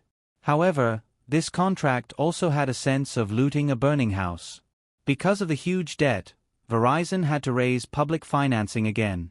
The annual interest rate had to be at least 6% to ensure the success of the financing. However, the annual interest rate of this directional bond financing was only 3%. If Verizon agreed to this contract, just the interest alone would cause Firefly to lose $10 million a year, not to mention the principal of $300 million. If it was invested in other places, it was not impossible for it to multiply several times in 5 years. Eric did not know how CDMA technology broke out in the original spacetime, but at this time, he could not refuse this contract. Chris had just communicated with him on the phone. As long as he signed this contract and pulled Verizon, the second largest telecommunications operator in North America, into the CDMA camp, it would have the effect of reviving Qualcomm. As long as the news was announced, the stock price of Qualcomm would rise by at least 100%. Eric did not care much about the skyrocketing stock price of Qualcomm, because Firefly would never sell its Qualcomm shares easily. What he valued most was the rapid promotion of CDMA. Thinking of this, Eric remembered another thing that Chris said on the phone. Although the investment proposal was rejected by Verizon, Sprint's attitude was not so firm. Although Sprint achieved huge profits last year, its overly aggressive layout in the mobile communication business caused widespread concern among investors. Most industry analysts believed that if Sprint built a nationwide mobile communication network on a large scale according to the established plan, The huge upfront investment would make it impossible for the company to generate any profits in the next 3 to 5 years. If the bet failed, and the mobile communication industry did not reach the expected scale of the industry, Sprint was likely to fall into bankruptcy because of its aggressive expansion strategy at this time. These factors greatly reduced the success rate of Sprint's debt financing. No investors were willing to buy the company's bonds that might fall into bankruptcy in the next few years. Sprint could only choose to raise funds by issuing shares. At a cocktail party in New York, Chris had contact with a director of Sprint. The director told him that Sprint could issue 10% of the total share capital to Firefly, but the asking price was $1.6 billion, 60% higher than the current share price of Sprint. Of course, this price could not be the final transaction price, but if Firefly wanted to reach this deal, it would definitely pay a certain premium. Eric was even more willing to buy Sprint's shares from the public market, but compared to Qualcomm's total share capital of 30 million shares, Sprint's total share capital was an astonishing 3.6 billion shares, 120 times that of Qualcomm. Most of the stockholders were foundations that would not sell their shares easily for investment purposes. It was easy to imagine how difficult it would be to become a major shareholder through the circulation market. Thinking about this, Eric wrote a series of numbers on the notebook next to him. The $300 million debt financing from Verizon to buy Sprint shares should require at least a 30% premium, $1.3 billion. The plan to increase the shareholding of Cisco, which had been brewing during this period, required an even larger capital of $2 billion. Just these alone, the total cost was $3.6 billion. In addition, Yahoo's CEO, Ian Gurney, had also contacted Yahoo's CEO. Recently, through phone calls and emails, Eric discussed some of Yahoo's management's views on the company's future development plans. According to their ideas, in the next few years, Yahoo would also become a big money spender.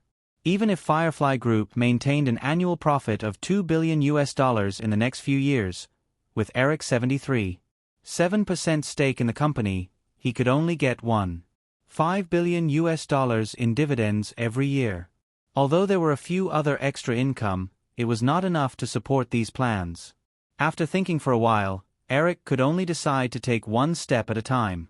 If it really did not work out, he would reduce the scale of some of the plans. "Eric, what are you thinking about?" The little girl appeared next to Eric again without him noticing. Gwyneth Paltrow was still next to her. Gwyneth Paltrow. "Nothing, just some random things," Eric answered vaguely. In the presence of outsiders, he would not be as casual as he usually was. If some things were leaked out, it would likely cause unnecessary trouble. The little girl did not mind. She took the freshly brewed coffee from Natasha and poured Eric a cup. She said, "Eric, I'm going to the company. Will you leave today?" Eric shook his head and said, "No, I'll wait for you to come back. Then I'll leave Natasha for you. If there's anything you need, just let her do it." Eric smiled and said, "I don't think so. You can take them with you. It feels weird to separate them." "Okay, there's a maid's phone under the coffee table in the living room. They live in the Coldwater Canyon nearby. If you need anything, you can call them and ask them to come over," the little girl said again. She turned around and was about to leave. When Gwyneth Paltrow did not move, she said, "Kate, come with me. I'll take you to my company." Realizing that there was a chance to be alone with Eric, Gwyneth Paltrow could not leave easily. How could Paltrow leave so easily? He said, "You go first, Drew. I'll leave by myself later. I'm going to Burbank. We're going different ways." "Oh, all right then." The little girl nodded. She didn't even hesitate to speak in front of Gwyneth. She did not care about Gwyneth Paltrow's face and winked at Eric playfully. Then she walked towards the car that the twins had already driven out of the gate. After the sound of the engine, only Eric and Gwyneth Paltrow were left in the mansion. The two of them. "Eric, can I sit here?" Gwyneth Paltrow asked. Without waiting for his reply, Paltrow sat down beside him. Eric felt a headache coming on. The little girl was being naughty again. She knew that he did not like this woman, but she still kept her. "Eric, The twins are both called Natasha. That's interesting, said Gwyneth. Gwyneth Paltrow quickly tried to find something to talk about.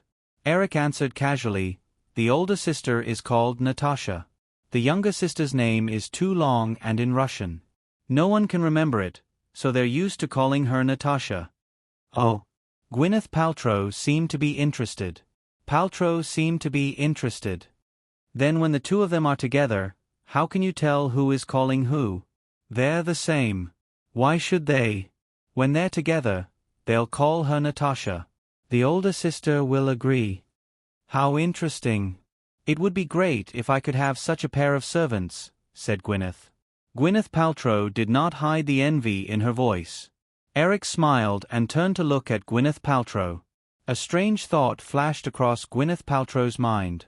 He could not help but look up again. Only then did he grasp the thought. 7 deadly sins.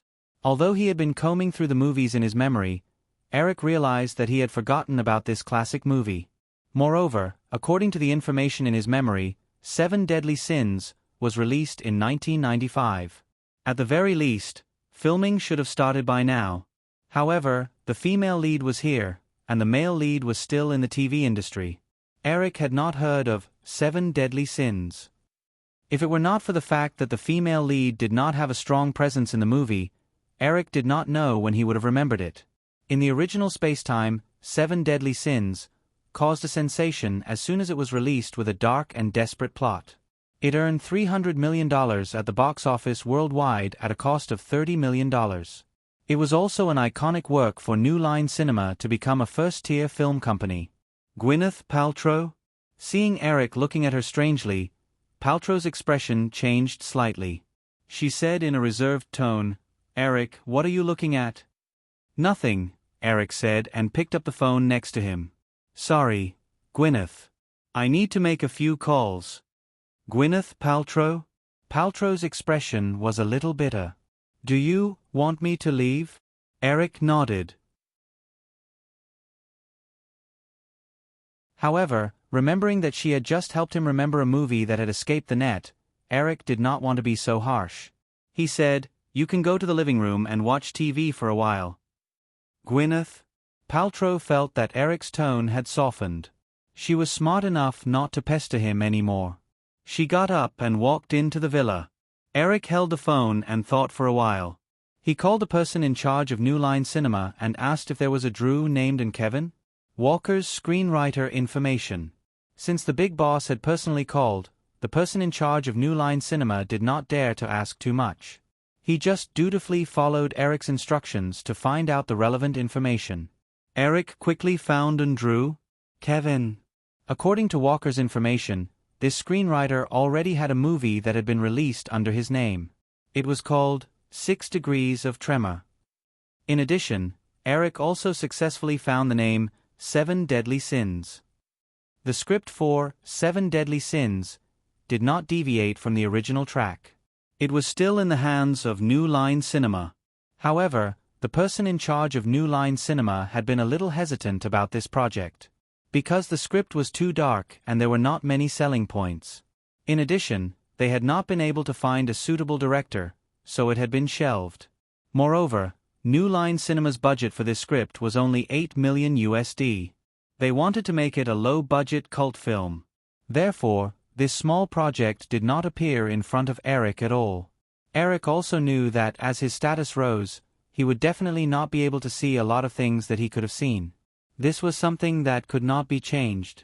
After all, he only had so much energy. It was impossible for him to take care of everything.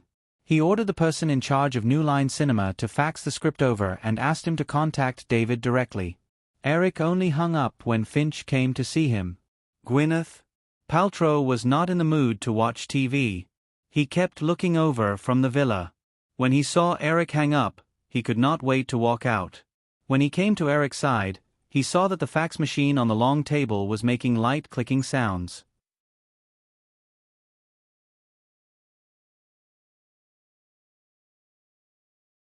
Chapter 701. Eric flipped through the script page by page and noticed that Gwyneth Palpatine was still pestering him. In order to prevent her from continuing to pester him, he took out a few pages of the female lead scenes in 7 Deadly Sins, and handed them to her. "Here, take a look. Are you interested, Gwyneth?" Palpatine took it in surprise and said excitedly, "Eric, is this for me?" Eric shrugged. "If you're interested, I'll give you the role." "Gwyneth?" Palpatine did not say anything else and quickly looked down at the few pages of the script in her hands. However, she was soon disappointed. After Eric handed her a few pages, he did not continue to give her the script. This meant that the female lead only had a few scenes. She had acted in a few movies and knew some common sense about scripts. After a little calculation, she knew that these scenes added up to less than 10 minutes, and the role did not have much room to play. It was just some daily interactions with the male lead. Basically, it was the kind of role that the audience would quickly forget after watching it. Not to mention, this script seemed to be a low-budget crime thriller. A female lead with less than 10 minutes of scenes in a low-budget crime thriller. If someone else gave her this script, Gwyneth Palpatine would not be so picky. Perhaps Paltrow would not be so picky and would accept it after a little consideration. She was still self-aware. With the influence of the Paltrow family in Hollywood, at most, they could only help her get some low-cost female lead roles in independent film companies. Her parents' connections were basically unable to touch the films produced by the 7 major film studios. Even her godfather, Spielberg, had only let her make a cameo appearance in Captain After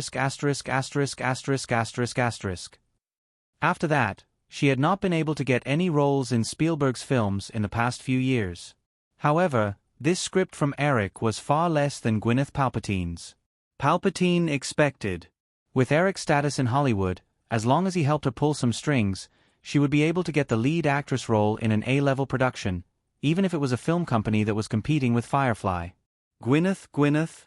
Even Gwyneth Palpatine did not doubt Eric's influence. The script in her hands gave her the feeling of a billionaire taking out a 1-cent coin. Eric read the script in his hands and compared it with the differences in his memory. He inadvertently glanced at Gwyneth Palpatine, who was holding a few pages of the script with a disapproving expression.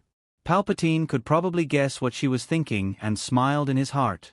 She had helped him think of this film. If she was willing to take the role, Eric did not mind giving her the female lead role as a reward. However, if she did not like it, Eric would not do anything else. Gwyneth Palpatine's memory? Paltrow had a lot of films, but none of them left a deep impression. Even Iron Man's Little Pepper, Eric knew that the main reason why Marvel chose her was because she was cheap. In a commercial film with a production cost of over $100 million, it was rare to see an Oscar-winning actress with a salary of $3 million. Even if it was a pure actress who did not have a strong box office appeal, after winning an Oscar and then acting in a commercial film, her salary would not be lower than $3 million. Perhaps this also indirectly proved that Gwyneth Palpatine was not as good as Gwyneth Palpatine. Gwyneth Palpatine's acting skills. Gwyneth Palpatine? Paltrow didn't know what Eric was thinking. Seeing that he was focused on reading the script in his hands, he didn't disturb him. He flipped through the papers in his hands in boredom, thinking about how he should open his mouth and get closer to Eric. After a while, she was getting impatient. Then, she heard the doorbell ring. Eric also raised his wrist and looked at his watch in confusion. It had only been half an hour since he called the new line. He thought that even if David Fincher was in Los Angeles, he would not arrive until noon. He did not expect it to be so fast. Hearing the doorbell ring a few times, Eric looked up and saw Gwyneth Palpatine. Palpatine.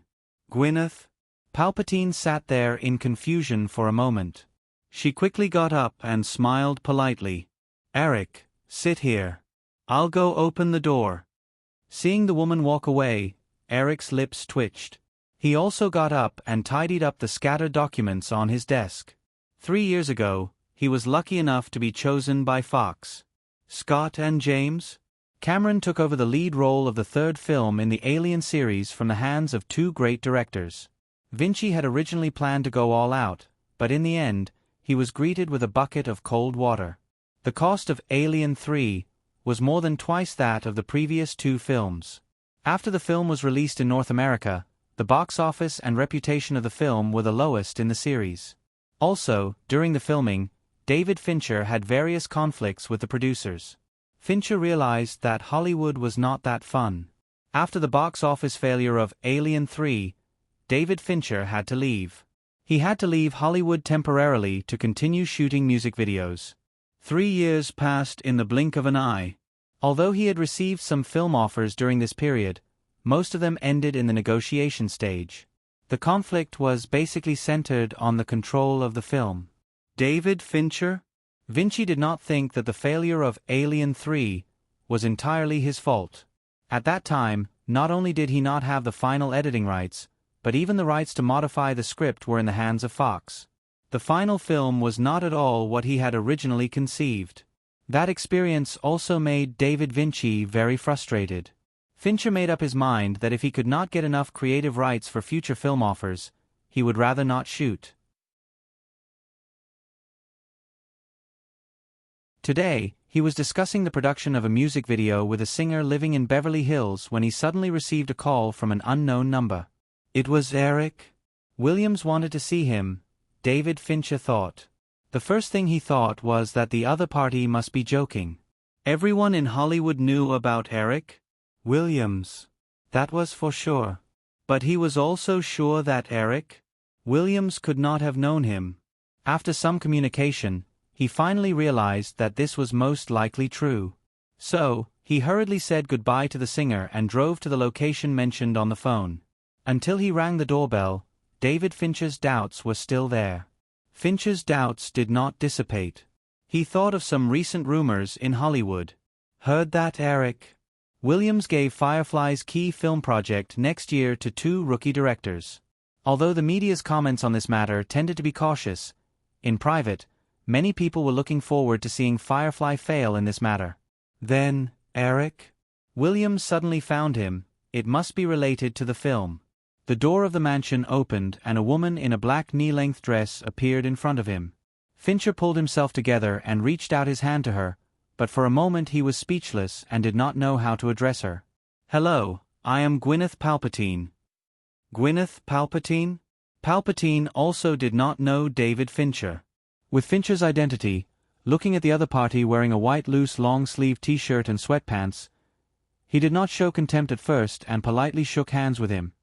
I am David Fincher. Mr. Williams asked me to come over. Although he said so, David Fincher still felt guilty. He could not help but doubt the phone call not long ago again. If it was a prank, today would be a big embarrassment. Fortunately, reality did not disappoint him. Gwyneth Palpatine? Palpatine nodded and let David Fincher in. Vinci let him in, closed the door and said, "Follow me." Seeing David Fincher, Vinci walked over, and Eric stood up to greet him. They shook hands and gestured for him to sit down at the long table on the balcony.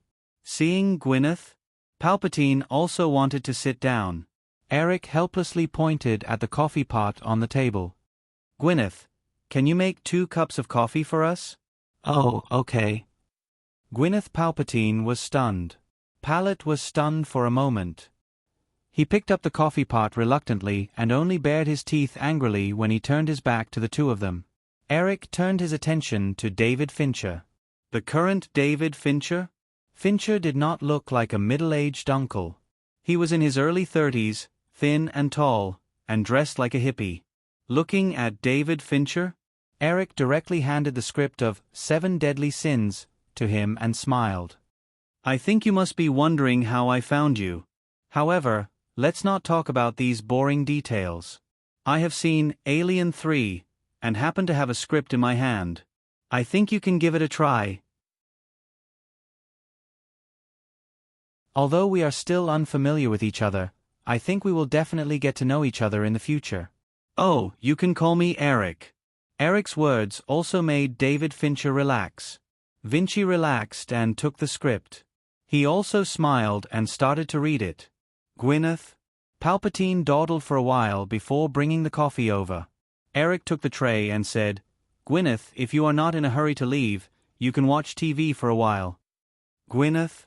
Palpatine paused for a second. This time, he did not hold back. He curled his lips in front of Eric, but he still obediently walked into the mansion. He walked into the living room and kicked the sofa with all his strength. He said angrily, "Seriously, asshole, do you think I will steal your script?"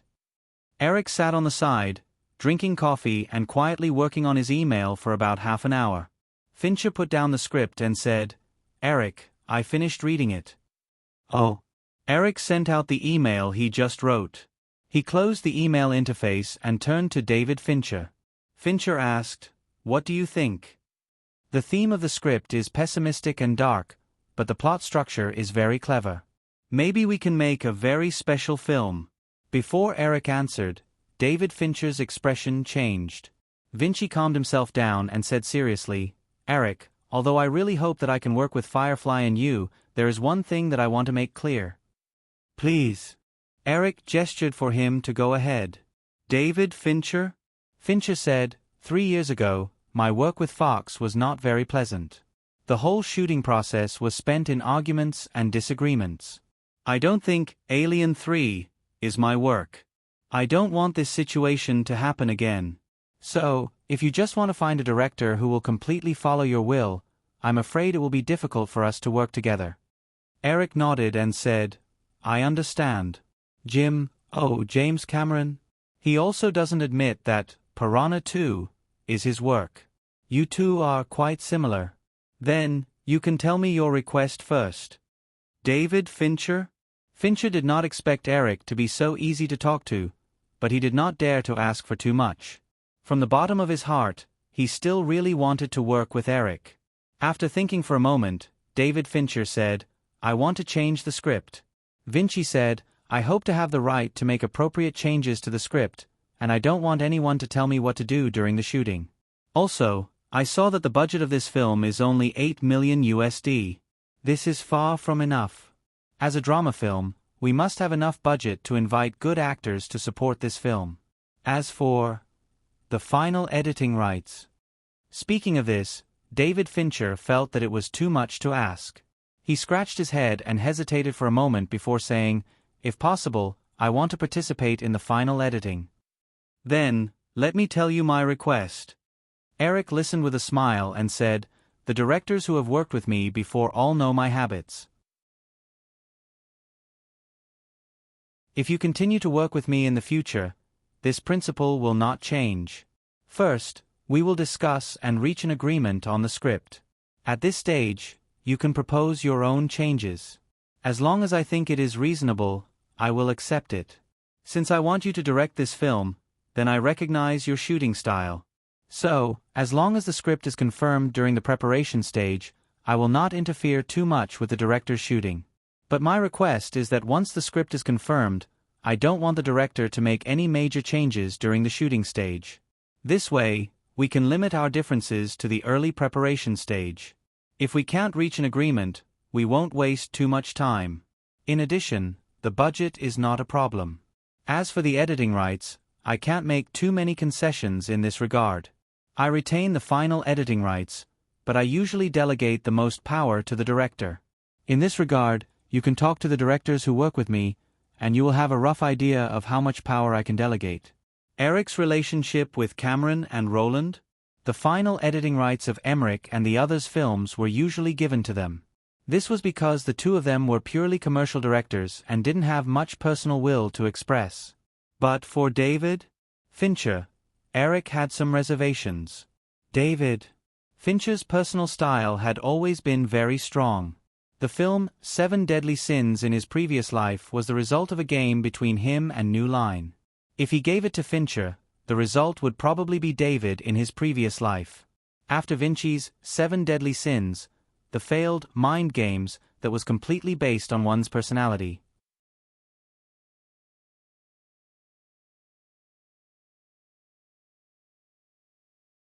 Chapter 702. Eric and David Vinci chatted until the afternoon. After confirming most of the details of 7 Deadly Sins, David Vinci no longer had his initial hesitation. Eric's cooperation method, which seemed very bold in other Hollywood studios, made him feel very comfortable. Before he left, he gave a definite promise to direct the film. After leaving their contact information, Eric personally sent David Vinci off. At noon, the little girl did not come back. She only made a phone call and was intimate with him. She even insisted on ordering takeout for Eric from afar. However, Gwyneth Paltrow did not leave. After sending David Vinci off, Eric did not want to spend any more effort to deal with her. In the eyes of those small-time actors with no background, the Paltrow family could definitely be considered a rich family in Hollywood. However, in Eric's eyes, it was not worth mentioning. Both sides did not have any relationship, so Eric did not need to give any face. After David Vinci left, Eric politely asked her to leave. Since she did not like the female lead of 7 Deadly Sins, Eric did not insist on using the original cast. In Eric's view, this seemingly insignificant role was actually the turning point of Gwyneth Paltrow's career in Hollywood in his previous life. Even if she relied on her family's influence to act in 10 small independent films, the influence it brought would definitely not be comparable to 7 Deadly Sins. After all, independent films that only grossed 1 or 2 million at the box office, or even had the chance to be released, basically could not bring much fame to the actors. For actors with mediocre qualifications, the best way to maintain their careers was to show their faces in blockbuster movies. Once they had enough popularity, they would also have box office appeal. Only then would they be able to get better movie contracts. As for how far Gwyneth Paltrow could go in Hollywood if she missed out on this film, Eric did not care. In the following days, until the Academy Award ceremony, Eric spent his time busy with script discussions, auditions, budget meetings, and a series of other things.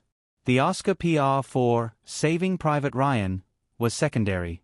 After confirming 7 Deadly Sins, there were 7 films that Eric needed to pay direct attention to that had entered the substantial production stage. These included Titanic, The Matrix, Life-Ending Island, Jedi Cop, and 7 Deadly Sins, which were scattered across several labels under the Firefly Group.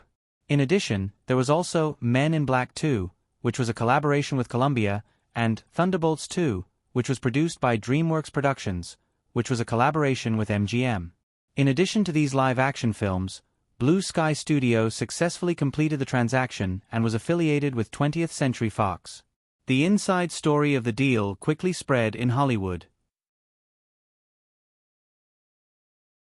Knowing that Blue Sky Studio would receive full technical support from Firefly in 3D animation, it naturally aroused envy. There was no film company in Hollywood that did not covet the 3D animation technology in Firefly's hands. During this period, Fox also quietly obtained the film rights of Shrek. At the same time, Eric also gave the idea of Ice Age to Chris Wedge in advance.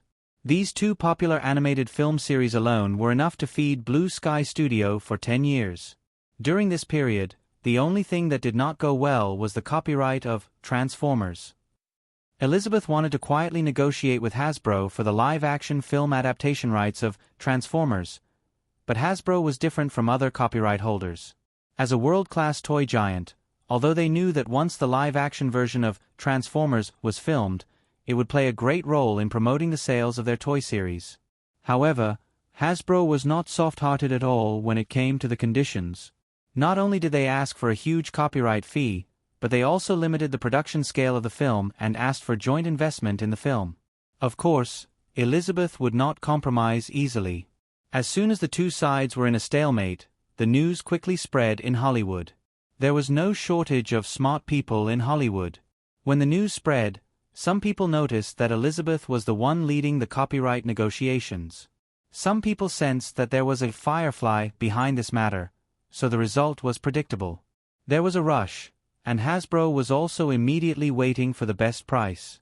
In order to show their innocence, Firefly also joined the competition. However, Eric did not give a high price, and the desire for competition was not too strong.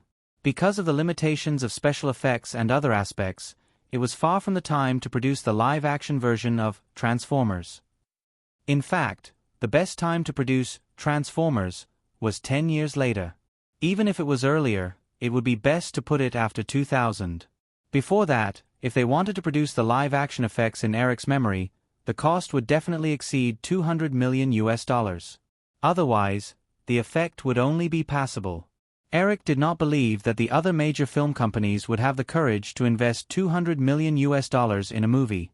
Moreover, even if they had the courage, it was impossible for them to have special effects that were ahead of the industry in the digital field.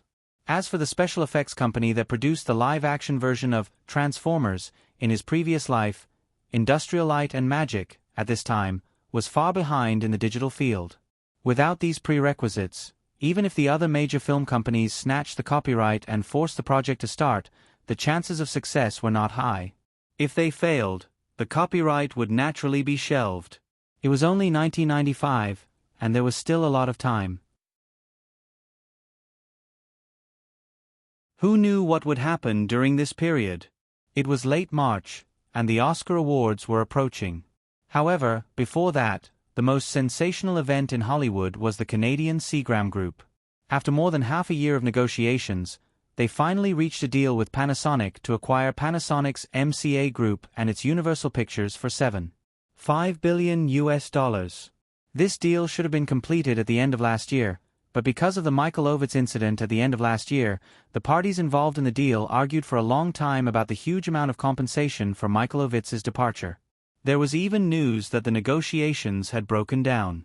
The deal was delayed for more than 2 months, but in the end, it was completed smoothly.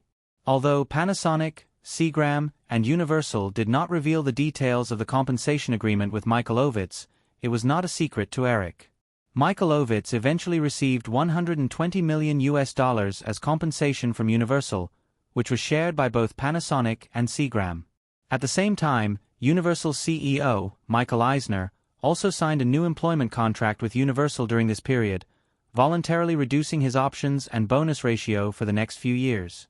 Although the dispute was finally resolved, there was no winner in this incident. Panasonic and Seagram were naturally furious about the $60 million that they had taken out for no reason. Michael Eisner was also very depressed about his salary being reduced. As the apparent beneficiary of this incident, Michael Ovitz was actually the biggest loser. If he had not left CAA in the first place, Michael Ovitz could have received tens of millions of dollars in dividends every year with only half of CAA's shares. In order to join Universal, Michael Ovitz left with nothing and sold all of his CAA shares. He wanted to make a name for himself on a broader platform, but he was chased out of Universal in less than a year. The other major film companies in Hollywood had no intention of accepting him, so it was even more impossible for him to return to the management industry. CAA would not welcome back the king, who had already retired. The stable monopoly of ICM, WMA, and CAA had also cut off his path of starting from scratch. It could be said that Michael Ovitz, a formidable figure in the entertainment industry in the 80s, had completely lost his career in Hollywood. Losers could only be quickly forgotten, but the upstarts in Hollywood couldn't wait to make their presence known. After the deal was completed, the head of Seagram Group, Edgar Bronfman, quickly sent out invitations and held several consecutive grand parties at Universal Studios in Burbank. It was quite a bit of a welcoming of the new power. It was the early days of the Oscar Awards ceremony, so celebrities gathered in Los Angeles. Naturally, there were many attendees. Night had just fallen, but the party hall inside Universal Studios was already filled with people. There was a steady stream of guests coming from all over Los Angeles. Edgar Bronfman was happily greeting the important guests in the hall when he was stopped by Michael Eisner. Beside Michael Eisner was a middle-aged white man in his 30s. "Edgar, this is Alan Hassenfeld, the CEO of Hasbro that I mentioned to you before." Michael Eisner enthusiastically introduced the two. "Alan, this is Mr. Edgar Bronfman from Seagram Group." Seagram Group and Hasbro actually had some similarities. Both companies were family businesses and were controlled by the founder's family. Seagram Group was founded by the Bronfman family in the early 20th century, and Hasbro was also founded by the Hassenfeld family in the early 20th century. Although Universal had gone through a few months of turmoil, everything still had to go on. During the acquisition negotiations, Panasonic had also proposed that since the conflict between Michael Eisner and Michael Ovitz was irreconcilable, then the one with the cheaper penalty should be kicked out. Michael Eisner was undoubtedly the cheaper one. In the end, Edgar Bronfman forcibly protected Michael Eisner. Panasonic was going to leave Hollywood, so naturally, they had no scruples. However, Seagram Group knew that Michael Eisner, who had already made a name for himself at Universal, was definitely more valuable than Michael Ovitz. In comparison, the difference of tens of millions of dollars in penalty was nothing. Therefore, Michael Eisner was also eager to prove the correctness of Seagram Group's decision. Therefore, he was particularly eager to fight for the copyright of Transformers. He could be said to be one of the first people to realize that the copyright of Transformers might be related to Eric. Moreover, even if this matter really had nothing to do with Eric, after a period of detailed research, Michael Eisner also discovered that the Transformers toy image, which had a worldwide reputation, would definitely have great commercial potential if it was made into a live-action movie with the current popular CG special effects technology. It was completely worth it for Universal to snatch the copyright at all costs. Edgar Bronfman had already heard Michael Eisner's detailed evaluation of the copyright of Transformers. When he heard him introduce Alan Hassenfeld, he was also very eager. Michael Eisner was eager to make some dazzling achievements to prove himself, and so was Edgar Bronfman, who had bet most of his family's resources on Hollywood. Alan, I hope you can have a good time tonight. Edgar Bronfman shook hands with Alan Hassenfeld with a smile and said, "Regarding the copyright of Transformers, I hope you can carefully consider it. Universal is very sincere in cooperating. Of course, Hasbro also very much hopes to reach a cooperation with Hollywood." Alan Hassenfeld's eyes were shrewd.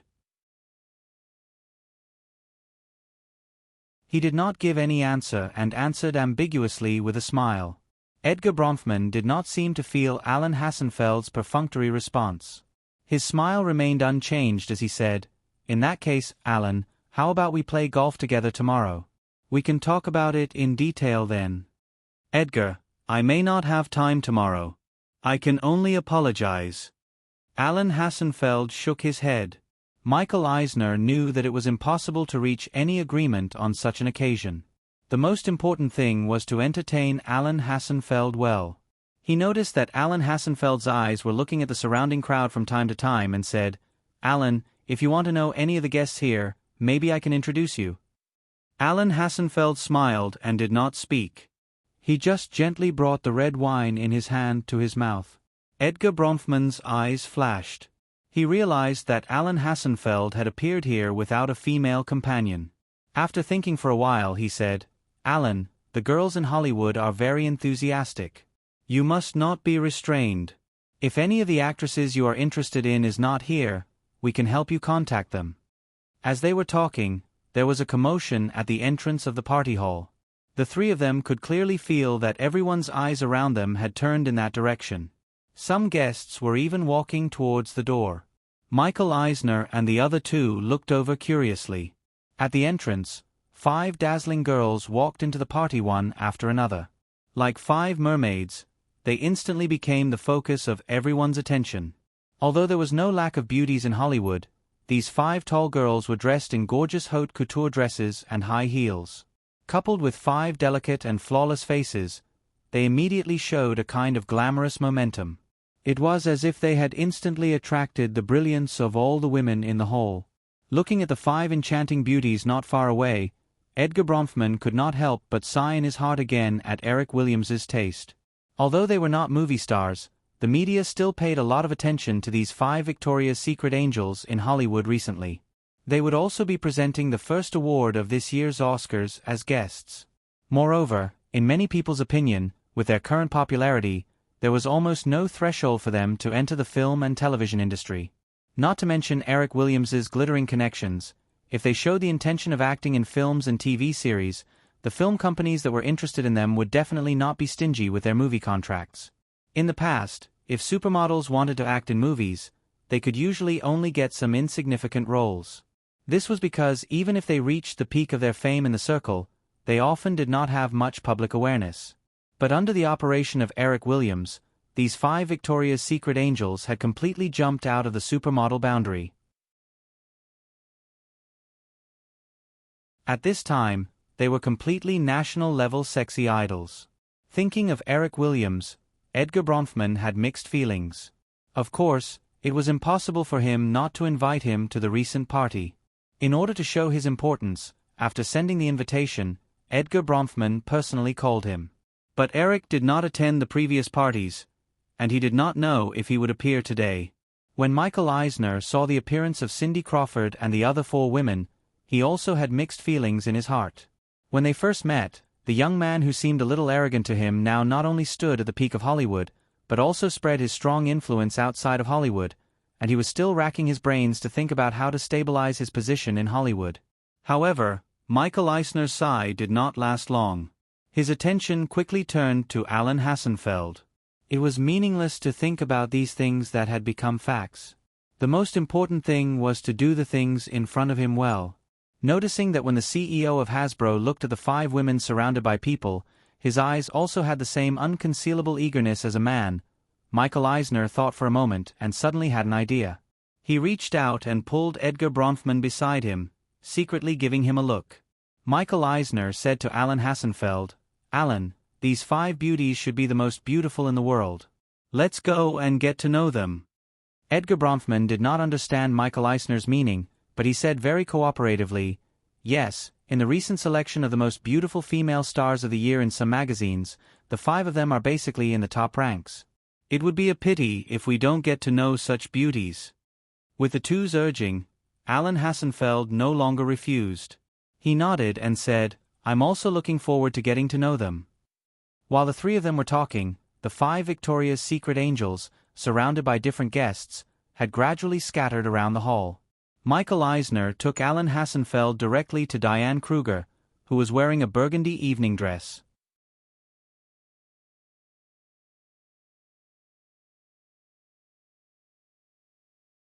Chapter 703.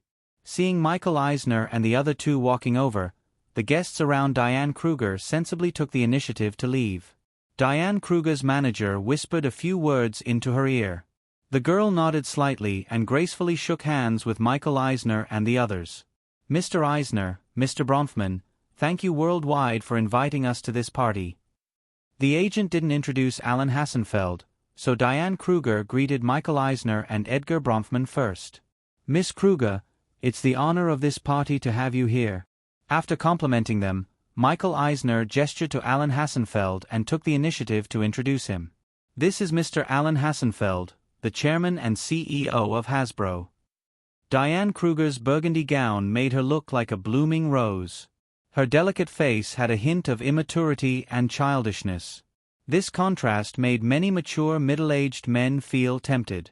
Alan Hassenfeld's eyes were filled with obvious eagerness. He held Diane Kruger's little hand and said, "Miss Kruger, you're so beautiful tonight. I've seen your performance at the Victoria's Secret annual show. It's really tempting. I'll definitely be there at the end of this year. Will you still be attending this year's Victoria's Secret show?" Diane Kruger felt that the other parties seemed to have held her hand for a little longer. She was a little surprised. This was the first time she had been so obviously pestered. With a polite smile on her face, she pulled her hand back slightly and replied, "Yes, Mr. Hassenfeld. I've signed a 5-year contract with Victoria's Secret." "Oh, that's great." Alan Hassenfeld didn't feel the slightest bit embarrassed when the girl shook off his hand. He continued to speak politely. After chatting for a while, Michael Eisner used the excuse that there were guests and walked away with Edgar Bronfman. Turning to a slightly quieter corner, Edgar Bronfman couldn't wait to ask, "Michael, did you make a mistake? That's Eric Williams' woman." For this kind of party, if one deliberately didn't bring a female companion, it was usually with the intention of being sexy. In order to get the rights to Transformers, if Alan Hassenfeld took a fancy to any of the female stars present, as long as it wasn't one of the top big names, Worldwide only needed to matchmake them and promise some cooperation in the film industry. Alan Hassenfeld would be satisfied. Hollywood was chaotic. This was a well-known fact in the circle. However, many people knew that some women couldn't be provoked. Diane Kruger, a girl who had just turned 18, had rocketed from an unknown model to one of the 5 most famous supermodels in the United States and even the world in less than half a year. If it was said that she had nothing to do with Eric Williams, who was behind her, no one would believe it. Therefore, people who knew a little bit of the inside story labeled Diane Kruger as Williams. Even if they coveted her, no one dared to do anything. Because of Eric's strong influence, Elite, who was in charge of the girls' modeling agency, and ICM, who was in charge of her entertainment agency, protected her like a princess. Many people could feel that compared to the other four Victoria's Secret spokespersons, Diane Kruger's brand endorsement and commercial invitation were often the most difficult. Michael Eisner was well aware of these things.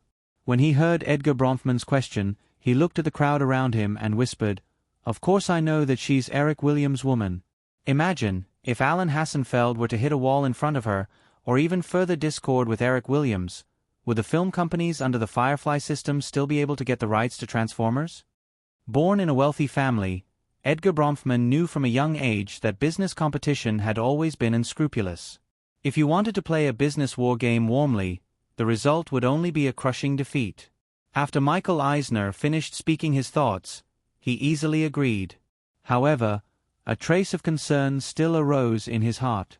He looked at Alan Hassenfeld, who was still entangled with Diane Kruger, and said, "Don't try to be clever and end up making a fool of yourself." No. Michael Eisner shook his head and smiled. "This is a public place. Everyone is respectable. It won't be a big deal." On the other side, Alan Hassenfeld had just begun to immerse himself in Diane Kruger's beauty. After a series of unsuccessful attempts to court her, he quickly discovered something unusual. Recently, because several major film companies were competing for the rights to Transformers, Alan Hassenfeld was invited to many internal parties in Hollywood. Of course, there were some enthusiastic receptions. In the process, he discovered that the beautiful faces that he used to see in movies or on TV were not so unattainable. Some people even took the initiative to approach him after hearing his identity. However, the attitude of the girl in front of him was completely different. Alan Hassenfeld could clearly feel the very formal etiquette she used to treat him. Moreover, in the past, the managers and attendants of female celebrities would tactfully leave after a round of introductions. However, Diane Kruger's manager had no intention of leaving at all. Instead, he looked at him with a bit of vigilance. Aaron Hassenfeld, who was gradually waking up from his lust, sensed these details and slowly realized that something was amiss. Many of the people around him looked like they were watching a good show, making him realize that there was something fishy going on. Although he liked beauty, Alan Hassenfeld was definitely not willing to cause unnecessary trouble. He even acutely sensed that Michael Eisner's motive for bringing him directly to this girl might not be so simple. Aaron Hassenfeld had originally planned to get up and walk away to figure out what was going on, but when he looked at that youthful face that made his heart flutter, he still felt a little indignant. After a slight hesitation, he asked, "Diane, may I ask if you have a boyfriend?" Diane Kruger opened her mouth in a daze. For a moment, she didn't know how to answer. During these days, she clearly felt the special treatment she received. At the same time, she also knew the fundamental reason why she received these preferential treatment.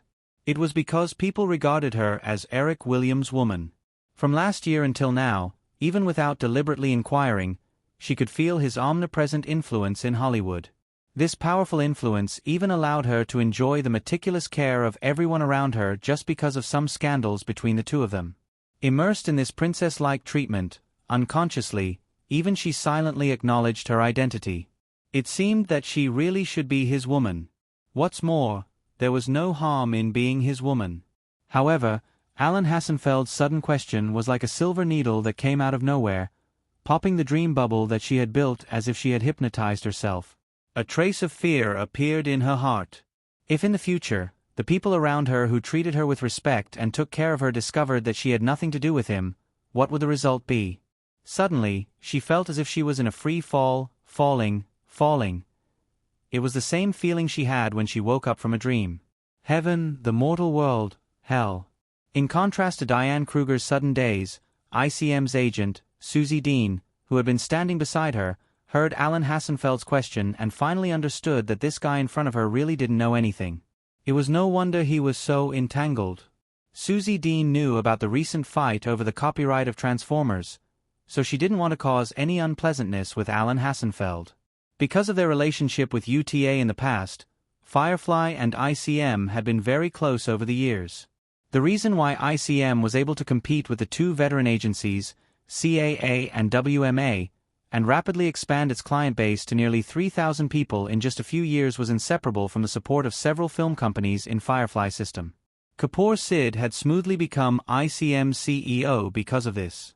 Many of UTA's agents in ICM even called Eric Williams Big Boss in private and were proud of it. This showed the influence Eric Williams had on ICM.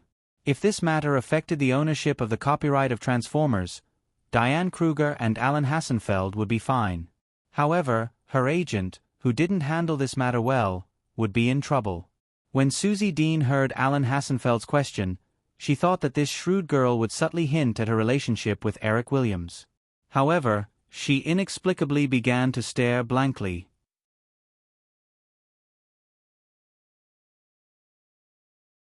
Left with no choice, Susie Dean was just about to speak up for her client when she sensed an obvious anomaly in the party hall. It was as though an invisible hourglass had suddenly flipped over. The guests were like grains of sand that were affected by gravity as they quickly gathered at the entrance of the hall. "It's Eric Williams. I didn't expect him to come. Let's go over quickly. Maybe we can say hello. Katie, help me look at the eye makeup I just touched up. Is it? Hey, don't go." After a buzz of discussion, everyone quickly realized what had happened. Even some guests who were self-conscious couldn't help but move their feet and turn to where everyone's attention was focused, hoping to be the first to notice Eric when he arrived. Diane Kruger, who was in a daze, immediately woke up when she heard Eric's name. She had been held back by Alan Hassenfeld since she arrived and hadn't been too far away from the entrance. She only turned her head. Although most of her line of sight was blocked by the wall of people, she still caught a glimpse of the figure in the crowd. Susie Dean saw that Alan Hassenfeld's attention was also attracted by this sudden movement. She swallowed the words she was about to say and reached out to pat Diane Kruger. "Diane, Mr. Williams is here. Let's go over." "Ah, okay," Diane Kruger blurted out subconsciously and panicked again. They hadn't seen each other for months. What if he became cold to her? There were so many people here. Once that happened, many things couldn't be hidden anymore. Looking at the figure surrounded by people, Diane Kruger shrank back a little. She was like a prisoner on the eve of her execution, only hoping to live a little longer. "Susie, there are too many people. Let's go over later," Diane Kruger said after hesitating for a while. Susie Dean couldn't possibly know what she was thinking. Seeing that it was a group of men squeezing around Eric, she nodded. "Then we'll go over later." In the middle of the crowd, Michael Eisner and Edgar Bronfman, who had taken the initiative to welcome Eric when they heard the announcement, accompanied him on both sides. Although they had a warm smile on their faces, they felt a little uncomfortable. For the past few days, they had been the center of attention, but when the young man beside them appeared, he easily stole all the limelight. In the hall, whether it was Hollywood superstars, famous directors, or gold medal producers, they all rushed forward to greet Eric very eagerly. Since the beginning of the year, Firefly had released the movie production plans intensively. Eric could be said to have a batch of the most popular movies in Hollywood. Firefly had made a large number of directors, actors, and even producers famous over the years. Even the most individualistic film critic couldn't ignore the large number of cooperation opportunities contained in these movies. In addition to these people, the rich people who had attended Hollywood parties in the past could often use their huge wealth to maintain a sense of superiority in front of these Hollywood natives. After all, no matter how glamorous these people seemed on the surface, they were often just pawns in the operation of capital. In the past few days, Edgar Bronfman, who had successfully taken over Universal Pictures, had actually maintained this proud thought. However, Eric's appearance had hit this pride in his heart without a trace. After acquiring MCA, Edgar Bronfman bet almost 70% of Seagram Group's assets on it. But at this time, the entire MCA Group, including Universal, was only worth $7.5 billion according to the transaction price with Panasonic. The latest issue of Business Weekly valued Firefly Group at an astonishing $45 billion, which was more than the combined market value of Time Warner and Viacom, and 6 times the market value of MCA. Just based on the assets of Firefly Group, Eric Williams' net worth reached $33 billion, and his assets outside of Hollywood also exceeded $10 billion. On the list of the 400 richest people in North America published by Forbes magazine, Eric Williams' net worth of $46.5 billion left Bill Gates, who was ranked second, far behind. In front of such a young man, it would be difficult for anyone in the world to find any sense of superiority. You're tuning in to the Narrate and Escape YouTube channel. Don't forget to subscribe and join us on this journey to catch the most captivating stories.